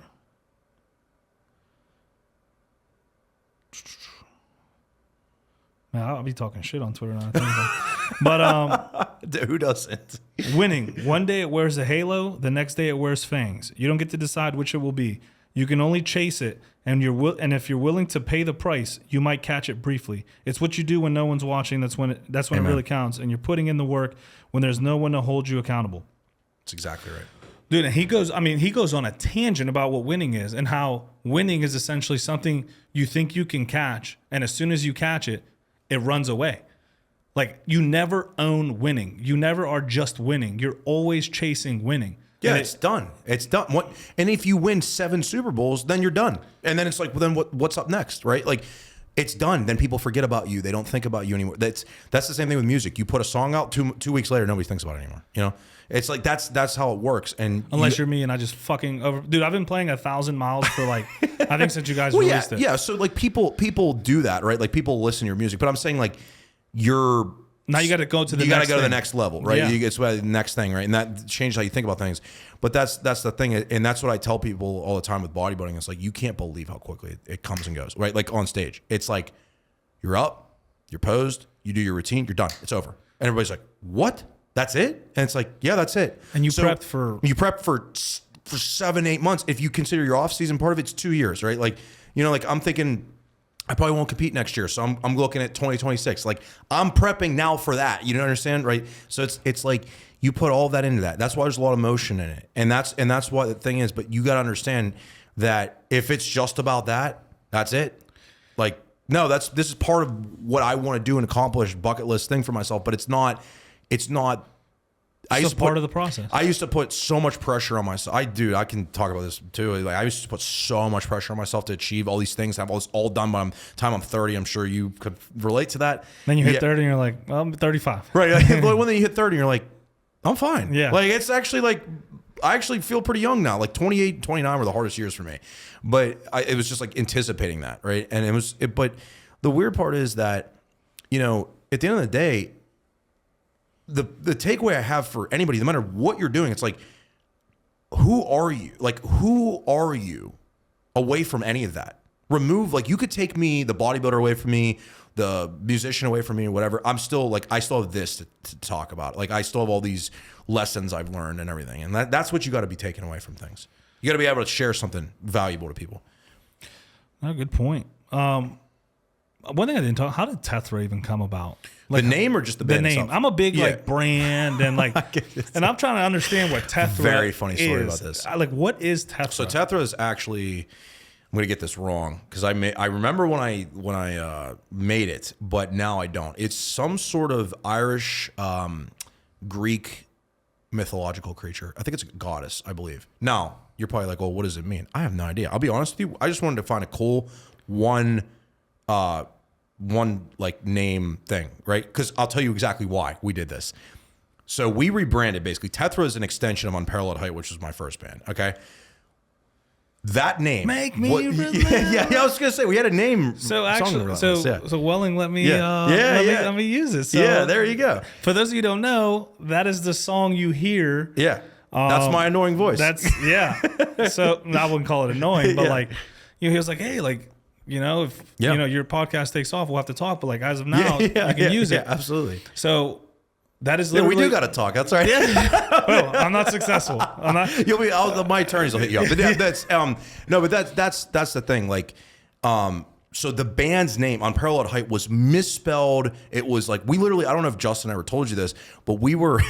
We were featuring on, do you remember, have you ever heard of NBC Sports World Series of Fighting? That was like a thing back, it was like an MMA league. Okay. Yeah.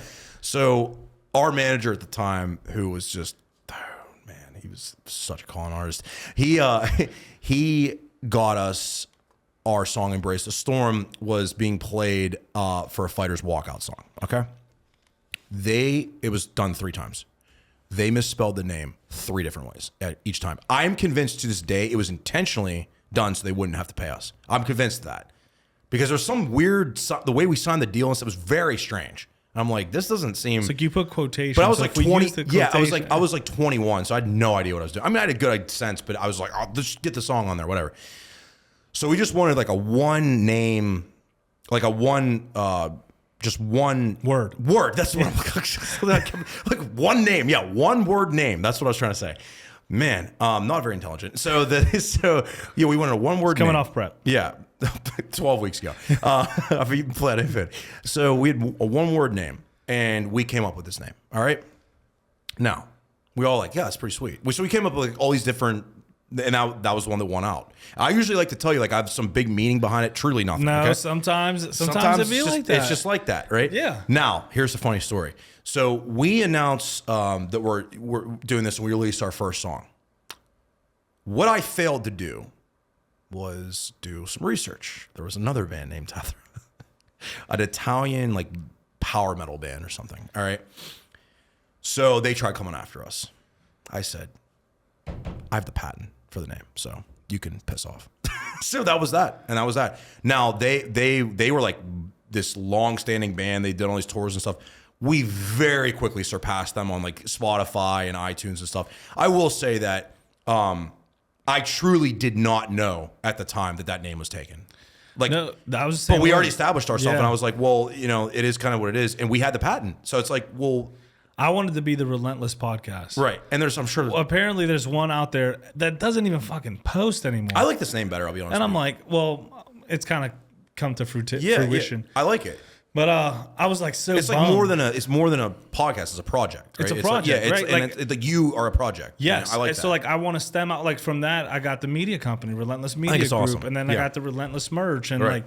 And then every time I hear, one thing I want to do, I think it'd be cool is like anytime I hear Relentless being used and every day, like I was watching the Steelers game and the announcer was like, Relentless. Like I want to like clip that and just have an entire library of just like different people utilizing Relentless because the Relentless Project started interviewing MMA fighters, boxers, and then entrepreneurs. And now we got fucking band members. And it's like, you can listen to this, take lessons and apply it to anything you're doing. That's anything right. You're doing. That's what people are going to learn. They're here from this guy and MMA guy or this bodybuilder, this metal vocalist, whatever.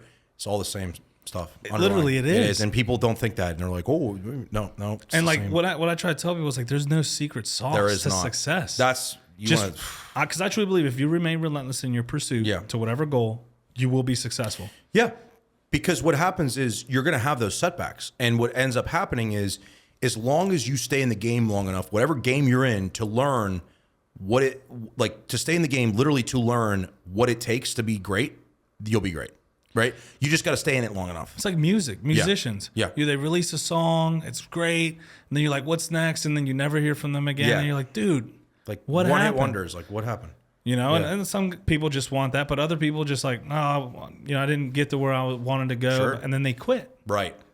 And like you were almost there. You can use it with bodybuilding. You get people who they work, I can't, and then they quit, and you're like, dude, you were on the trajectory. You were literally on the path. I'll be honest, man. After this prep, I honestly thought about it. Like, and I think I've thought that after every prep. Truly, like it's like what it does to you physically, mentally, financially, spiritually. It destroys you, And the thing is that what you end up. What my takeaway always is from that is this is the journey. Like I'm supposed to feel like I should quit. Like that's. If I didn't feel like that, what reward would I have at the end of this journey? Like, oh, you got it your first time. How nice, right? And I know guys that did that. They turned pro their first time they competed nationally. That's awesome for you, but you're never gonna have that same satisfaction that I will. Yeah, and it's like you're being. That's the thing. I'm right there. It's like you're 2 spots away in a bigger class or whatever. Like there's all these other guys. They're in second, third, fourth call. No, I'm right next to it. I'm seeing the guys on stage get their IFBB pro cards, and I'm not getting mine. And I'm like 2 spots from yet. That's hard. No, but that's what I'm saying. Like you're seeing that, you're like, oh man. Yeah, but like, and there was a moment that you were hoping for this exact moment. Yeah, I saw it happening for me, and it didn't. And that's okay though. It's like it's not your time. I believe in that strongly. Dude, and I tell people like when they're struggling with whatever they're doing, it's like this is the process you were praying for. This is what you wanted. So yeah, you're here now. Yeah. Well, I told you I had that year in between 2022 and 2024. So it was the end of 2022 into 2023. Broke me mentally. Like I was so depressed. I had terrible anxiety, like bad panic attacks. Went to the hospital twice. I thought I was having heart attacks, like literally. And I wanted to just give up, man. I was truly like, I got on Lexapro. They put me on Lexapro, and that medication effed with me so bad that I had to come off of it. I had the worst withdrawal. I was suicidal as fuck. Truly. Like, and all I kept thinking to myself though is, this is literally my story. Like this is like when I get to where I want to be, there's some kid out there that's going through what I'm going through right now, who because nobody cares until you're successful, right? That's the thing. It sucks. But it's like once I am there, I can sit here and say I went through that. Like I literally wanted to kill myself, and that's the thing. Like people are like, oh no, I truly like I would have preferred to have been dead in that 3 to 4 months of my life than be alive. I love my life. I'm a very happy guy. And that's the thing that scared the shit out of me. It's like I'm one of the most positive people you ever meet in your life, but I was not. I was the furthest thing from that, and it just undid me. I call it in the mix. Yeah. Good friend of mine, Jack Wilder, makes music, more country music now. And, he's playing at a lot of local shows. He opened up for Lakeview. I don't know if you heard of Lakeview. Yeah. And like we were having this conversation. I was like, dude, like you're in the mix. Like if and when you make it, these are the moments you're going to be talking about and thinking about. It's like, man, I was playing at sorority and fraternity parties and I was opening up for major bands, but I never, like this is the stuff you're going to be talking about. It's literally that's what it is. Dude, and it's like, so that's why the whole journey is like the most beautiful part, because once you get there, what are you talking about? Yeah. How you got there. That's why I'm so big on documenting. Like I've documented a lot of my preps and stuff because, though I don't have like a huge YouTube following right now, like less than 2,000 subscribers. But the thing is like, I want that to be there so that when I am where I want to be in life, people come back and look at that and they see when I was going through it. They don't see, that's the biggest problem. Everybody sees the final product. They're not seeing, I want people to see like, this is what you're going through. Like, because they think when they're going up against these challenges, oh, like he must have not went through that. No, like hell he did, Like, a lot of people don't know this. Like one of the biggest people I look up to is The Rock, right? My man was not successful at all until he was like 30. He had like $20 in his pocket. He's like $20, okay? Then he became a wrestler, and then all this stuff, and like all the success that we know him for is within the last 20 to 25 years. The man's like 55 or whatever. I don't know exact age. But he was nothing till he was 30. He was lost. Dude, when did Oprah become popular? Right. It was after her 30s. Right. And she got told she basically couldn't cut it out as a personality. Then she creates her own show, or I don't know exactly how the process is. She was basically told, hey, you ain't going to make it. One of the most popular talk show hosts now. Yeah. Steve Jobs. Right. Amazon was started in a garage. It's just everybody has to go through their own journey. And some people's is longer, but then other people get there, they win, and then they fall off, right? Like it's the Tim Grover thing. It's so true. And I've had friends do that. Yeah. I've had friends make a quick buck, crypto. Yeah. And then you're like, what now? Yeah. Like, what are you doing now? What are you doing with that money? Yeah. Like, what was the foundation for that? Exactly. If you don't have the foundation, you can't build on that. Gone. And I was talking to another guest I had on here, Canine Clean. We just met today. Like, me and him are boys now. We met, and he's talking. He's like, hey, man, how can I push this to the next level? And we were having this conversation. I'm like, if you do it the right way, it's going to take you longer. But you're going to build a foundation that when you decide to do anything, you've built that trust, that loyalty, that buy-in, that when you decide to go any direction, you're going to have success. That's exactly right. You understand the process of what it takes to get where you want, and that's going to in turn make you successful in anything that you do. So what is next for you in your band, in your bodybuilding career? Like what is next? That's a great question. So I can answer the band thing very easily. We're in the studio right now working on some new music. Fuck yeah. Yeah. So I would expect a good handful of songs next year. A new lineup of sorts. I can't say yet.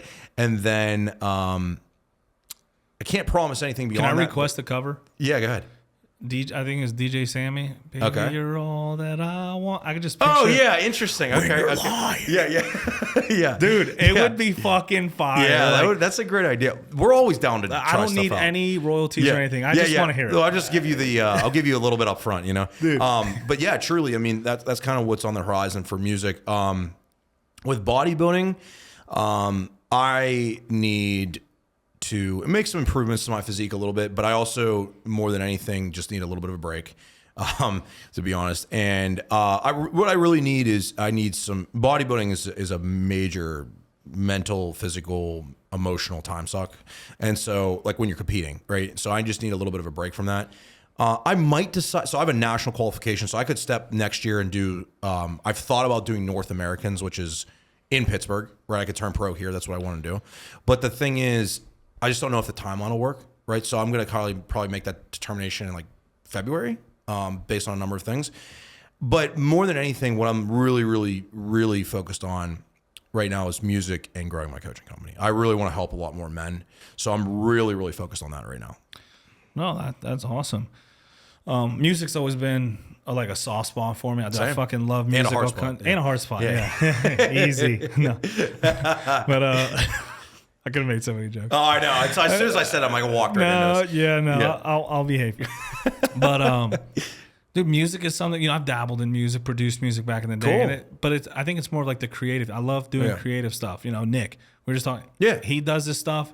He's got like, I don't know if I can talk about this, but he's got someone reached out to him for a big deal. Nice. And he's like, dude, I do this on my computer. Like, doesn't matter. How do I translate this to like a show? That's the fun part. Yeah. And like, so The Strike. Have you ever heard of The Strike? I like a lot of pop. They're like more of a pop band. I'll have to check them out. They play like 80s interesting sounding music. Okay. Yeah. But it's like more poppy. Cool. Okay. And they release music and they start the music on the computer. He was like, I remember, and they're like a bigger band now, but I was at one of their shows and it was here in Pittsburgh in Lawrenceville.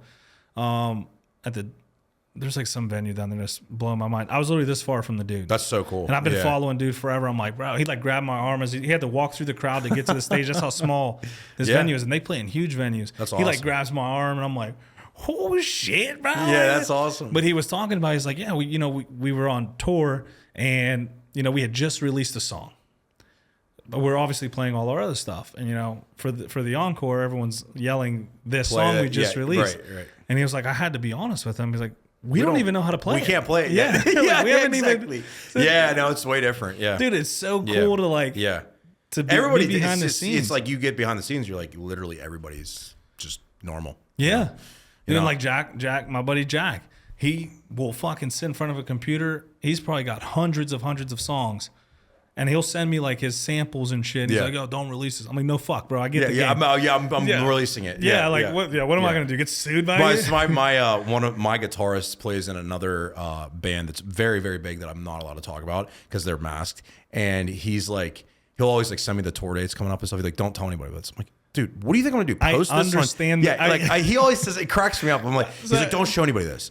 Oh, I actually just posted it on Instagram. Yeah, so I hope you didn't care. blew your entire brand out. I actually tagged the band and everything. So I mean, it's kind of like out now who they are because like they used to not be able to like say it or like post where they were because people figured out. But then somebody leaked a picture of them. I think I know this band. You probably do. Yeah, I think Justin was showing me some You stuff. probably I was like, that's cool. Yeah, but like, that's like by me releasing that, I literally take away from the entire magic of what's happening. Yeah. So I tell him that. So he'll send me stuff. I'm like, "Bro, you got to release it." He's like, "No, it's not." Like, I'm like, "Dude, it's fucking fire." Like, well, that's the biggest problem artists have. I'll tell you that right now. They are so like hypercritical of themselves. Yeah. So I actually have a little bit less of that. I'm a little bit too confident. Yeah, right. So I've probably put like, but that's actually helped me to put stuff out, right? Like I'm like always pushing it, like, no, we're releasing this. Like this is good enough, trust me. And then it does well, right? And it's like, but like, man, if you get like a true artist, right? They will just like, they will sit on a solo album for 10 years. Like I'm not even kidding, dude. And that's what the dude from The Strike was saying. He's like, we sat on this song during COVID for a year. That's why you got to have good producers, and they'll get the best out of you. Like for example, we went in the studio. I went in the studio last week. I was there to track 2 songs. So what we typically do is one song one day, one song the next day, vocally. Go in there and so there's Grant who does all the vocal stuff I do with, and then Carson does a lot of the mixing and mastering, and he's like doing a lot of the instrumental stuff, tracking. And we're all listening, and they're like, "This is 2 songs." I'm like, "What?" They're like, "Yeah, this one song's 2 songs." And they start splitting it up and cutting it up, and this goes here and this goes there. I'm like, "Oh, yeah, that is really interesting." So I left with 3 songs versus 2. And that's what I'm saying though, is like a good producer will help you get that out of you. A good coach will help you get more out of yourself, right? So it's like working with the right people in anything is so important. And it's like, man, they've taught me so much about songwriting. I went on tour with them to Europe back in 2018. I remember like just spending like 2-3 weeks with them, with Grant especially. He taught me so much about writing. And I'm like, I never looked at it the same. And every time I come in there, I like everything that I have vocally is so much better tightened up versus the first couple times I worked with them. He was like redoing everything I did. Bro, I love the process. Funny story. Man. So you know the song Relentless, right? Yeah. Okay. Great story about this, actually. You'll love this. So I had a completely different chorus melody for that song. Very slow, like more like feeling type chorus. And I remember when Justin was tracking drums, I was kind of like humming it out. And Grant, I could see, and like I didn't know these guys at all then. Like we went in there and like just started tracking drums, and I didn't know these guys at all. And Grant's like, look, I could see him. He's like, looking at me. He's like, come over here. I'm like, what? I'm like 22, 21, whatever. 22, I think. Go sit there. And he's like, do that again. I'm like all nervous. I'm like, yeah, I'm like humming the thing out. He's like, yeah, I got something else in mind for that. I was like, oh, thanks. I'm like, fuck you. This is my music, like, fuck you, dude. Right. So then we get up to tracking the vocals right after these drums are done, and I show him my melody again. He's like, yeah, no, we're not doing that. So I'm like, okay. So I'm like, what is your idea, big guy? You want to sup on my music, better, right? Like, because at this point, when I had gone with producers before, they would just track what I did, and they didn't give me any feedback on it. So he's like, okay. He comes up with this melody, and it's like way catchier, and it's like way faster, and I'm like, wow, that's so different than what I had in mind. I couldn't wrap my mind around that. So after I tracked it and heard it back, I'm like, sat with it for a little bit. I'm like, yeah, this is better, right? So the rest of the band didn't hear it yet. So that night, and by the way, we had played this song live for like, they have heard what you had in mind, but they didn't hear it. They never heard. So we get in this huge argument. Like the band gets in this big argument. Believe it or not, I'm defending Grant at this point. I'm like, I think his idea is better than mine. Okay. And they're like, no, it's not. Like now we're letting this guy like, control our music and this. And I said, guys, I think this is why we came here. We came here because we want to. Why do we go to these guys? Like we want the audio engineering that they're capable of, but we also want our music to be better. We want the music to go further. And long story short, I'm so happy we did it. It was so much better the way he did it. you know? And so, but my ego when I was young like that was so high that I just like literally couldn't handle that. You took it personally initially. I took it personally. Yeah. And then we did that for every song. Some songs we did keep what I had in mind for everything. And then some songs he's like, this could be much better. And I learned a lot. And that was really hard on my ego. Dude, and that's why I love sitting there. Like I got a few friends who are musicians. And then I'm the dude that like, hey, you want to come to the studio? And I'm like, fuck yeah. And I'll sit there and I'll observe how like, dude, that's another thing. I love people watching because you can get a lot from that. And you'll see them in there. And like, yes, I learned the first thing, not to give away trade secrets, but if you're good enough, you're fucking good enough. Right. Like, dude goes in there and he's like, okay. And then that's what they'll play. And I'm like, what the fuck was that? Right. And they're like, oh, that's the melody. That's the melody. Yeah. Now we're going to go in and put words in. And I'm like, yeah, exactly. I'm like, this is how you guys fucking do it behind the scenes. Yeah. I'm like, it's great. If you saw like how we approach it, like, so it's like, we'll sit down and what I do now is instead of like showing him my part first, what I'll do is I'll just show him the lyrics and be like, what do you think? I want to see what you come up with these lyrics. See like their melody. Yeah. Just, I want to hear yours and then we'll do mine and we'll see which is better. And it's so funny. We're usually very similar. So it's like, he's hearing what I'm hearing in the music now. And it's because we've worked together for so long.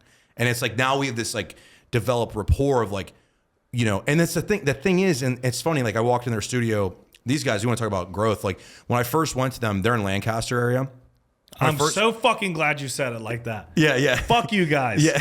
They said Lancaster. Yeah. So when we went there the first time, they were like downtown Lancaster. No, Lancaster. it's Lancaster. It's definitely Lancaster for sure. So we went down there and they were like in this like older studio or whatever. It was like 2 levels. It was still pretty nice. But now they built their own place. It's beautiful, man. It's like you walk in, and you're just like, wow, this is legit. And they've worked with a lot of my favorite bands now. And I went, there's like a plaque on their wall. It's it has like the list of all their streams as of like August. It was like they have like 2.7 or 8 billion streams. They're a part of like music they've made. It's like, that's insane. Ooh, okay, I'm gonna listen to what you have to say. You know, like you know how many? That's a lot of streams. 2.8 billion that you've been a part of making. That's insane.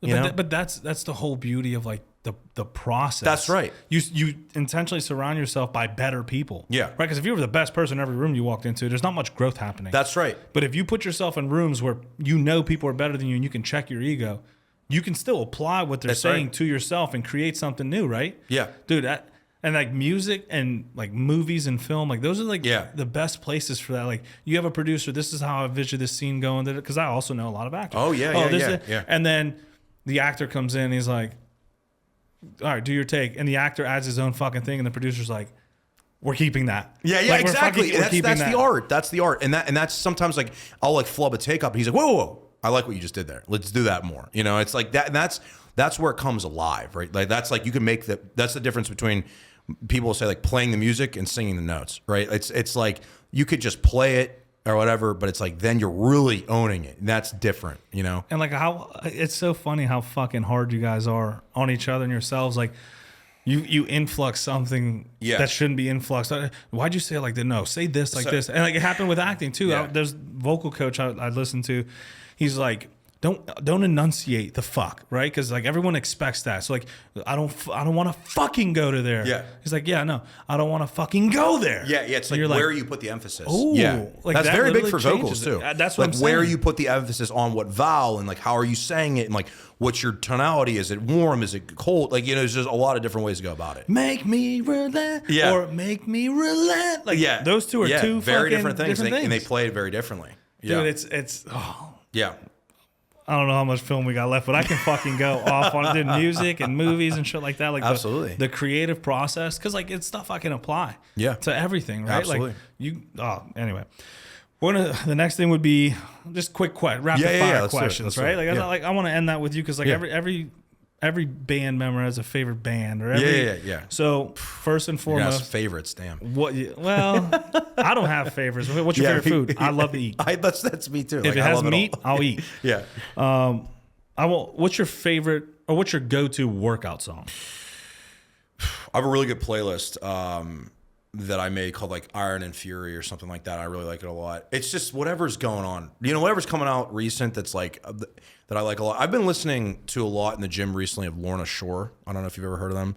They're like a deathcore band. They're very heavy. But I've listened to a lot of them. They're a band. They blew up on TikTok. I knew of them for a long time. My producers used to track them, but they like blew up. Do you guys use TikTok?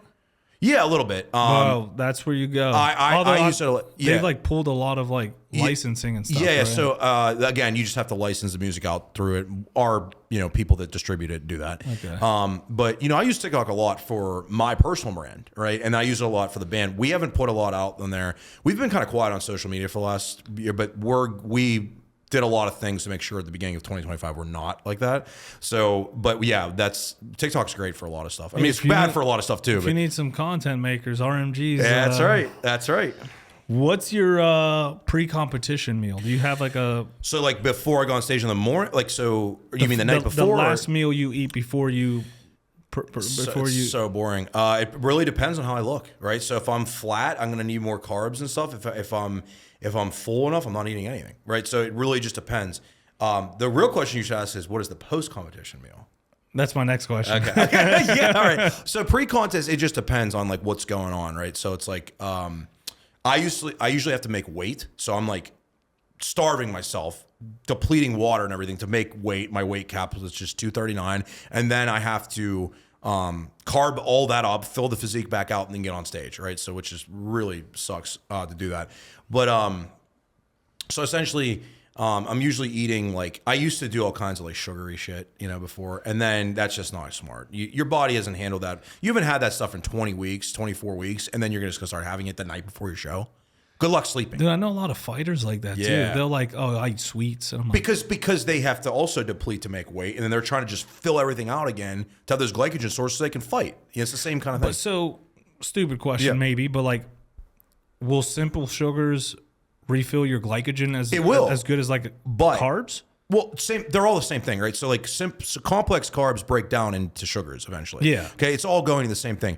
What defines, the complexity of the carb is how complex is that process required by your body to break it down. So if I just take pixie sticks and eat that, that's like instantly glucose, right? But if I have like a grain bread, my body's ability to break that down into what I need is going to be a lot more. It's going to require a lot more. There's fiber. There's all these different complex carbohydrate chains in there, and your body's got to do work to break it down, right?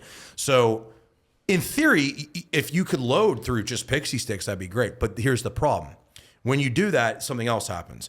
Your blood sugar just goes through the roof, okay? And I had this happen this year when I was loading. This is why I looked so bad at my qualifier this year, was I didn't sleep the night before the show. Why didn't I sleep? Because I was loading all kinds of sugary shit, and my body hadn't had it, and my heart rate was like 100 overnight because it was just on fire. It was like all this like sugar, all this stuff. My blood sugar's ready to go. It's ready to go. And I'm like, no, you're going to sleep. And it's like, what the hell? My girlfriend was sleeping next to me. She's like, have you slept at all? I'm like, no, I can't go to sleep. What is sleep? Yeah, I can't go to sleep. So stupid. But that's how I was taught originally. Learning process. Yeah, but I'm ashamed to admit that with how much knowledge I have. I should not have ever done that. But I was very desperate because I was very flat. And so I'm like, I just need to get everything I can into me. So I didn't really do a lot of sugary stuff, but I did like burgers and fries, and that would have been fine to stop there. But then I did like a Subway hoagie or like a Wawa hoagie, and then I did like a chips and stuff, and it was all this shit, and then it was too much, and my body just on fire. I didn't sleep. Random question: dandelion root extract, is that something you utilize? Yeah, so I use with natural guys. I use something called Expel. Have you ever heard of that? It's from a company called MHP. It's basically like a natural diuretic. So dandelion roots is like one of the main ingredients in that. Expel works great. I was getting ready for a photo shoot, and they wanted me dry, and like I'm not a bodybuilder. Yeah. So like I reach out to my bodybuilder friends, and they're like, "Oh, you should do this Dandelion stuff." root, yeah. And I was like, Expel. Try that product. It's cheap. Well, I don't do photo shoots anymore, but dude, that shit made me look. I had abs. I was like, damn. Well, you would be surprised how much water you have, but it's a catch-22 because then what is in your muscles? Water. So you can't pick. That's the biggest problem. Like, big thing in bodybuilding is like diuretics, right? Oh, let's just take this diuretic and this. Well, yes, you're losing water and you're getting more detail, but you're also losing fullness. So it's like you got to like kind of balance it out. Yeah. Post-workout meal. Post-workout or post-show, post-competition. So this past year, I usually go for like Mexican of some sort. This past year, it was like enchiladas and chips and guac, and a margarita. Oh, your fucking body hates you. Yeah, it did not like. It actually did fine, and then some cookies. Do you use pre-workout? No. I use a non-stim one now, but I did use it for a long time. And the problem is that the caffeine became too much for me to handle. I used to take a lot of caffeine in. Now I just do like probably 200 milligrams in the morning. That's it. Your quick opinion on protein shakes? They're fine. That's it. I like that because you get the fucking No, they're fine. Don't do more than 2 meals a day with them. Do 2 meals. So don't exceed 2 meals a day. If you're eating 6 meals, don't have more than 2 of them be protein powder. Okay, interesting. I was using the Serious Mass when I wanted to like bulk. Dude, that's like 1,200 calories. It's insane. A serving. Yeah. I'm like, this is 3 or 4 of my normal shakes. Well, there you go. That's why. Dude, I was 240 at 5'7". So just imagine that appearance. That's me at like 300 pounds. Dude, yeah, you're just a walking bowling ball. Literally a bowling ball. What's your favorite band? Minus yourself. My favorite band's definitely not mine. That would be the most self-aggrandizing thing you could possibly do. My favorite band. They used to be a very easy answer for me. When I was growing up as Avenged Sevenfold. I don't know that I have one now. I feel like it always is rotating. But I would say, like, looking back on it, was like Avenged Sevenfold for the most part. Favorites? I hate favorite. Your go-to song. The song that you always kind of resort to, like, when you're in that dud of, like, I can't find a good... I'm going to play this song. Man, this is such hard questions. I don't have one. And that's fair. Yeah, I don't have one. But that says a lot. Yeah. He's a cultured man. Yeah, like I love too much, you know? Most memorable performance in your band? Stage AE with Nikki Sixx from Motley Crue's band, 6 a.m. Our old band with Justin. We won a contest on 105.9 to open for them, and the place was sold out. It was awesome. Dude, that's dope. I love Stage AE as a venue. I never had so much adrenaline in my life. I didn't know what to do with myself. Dude, there's another venue. I keep forgetting these venues. There's a local venue also in Lawrenceville.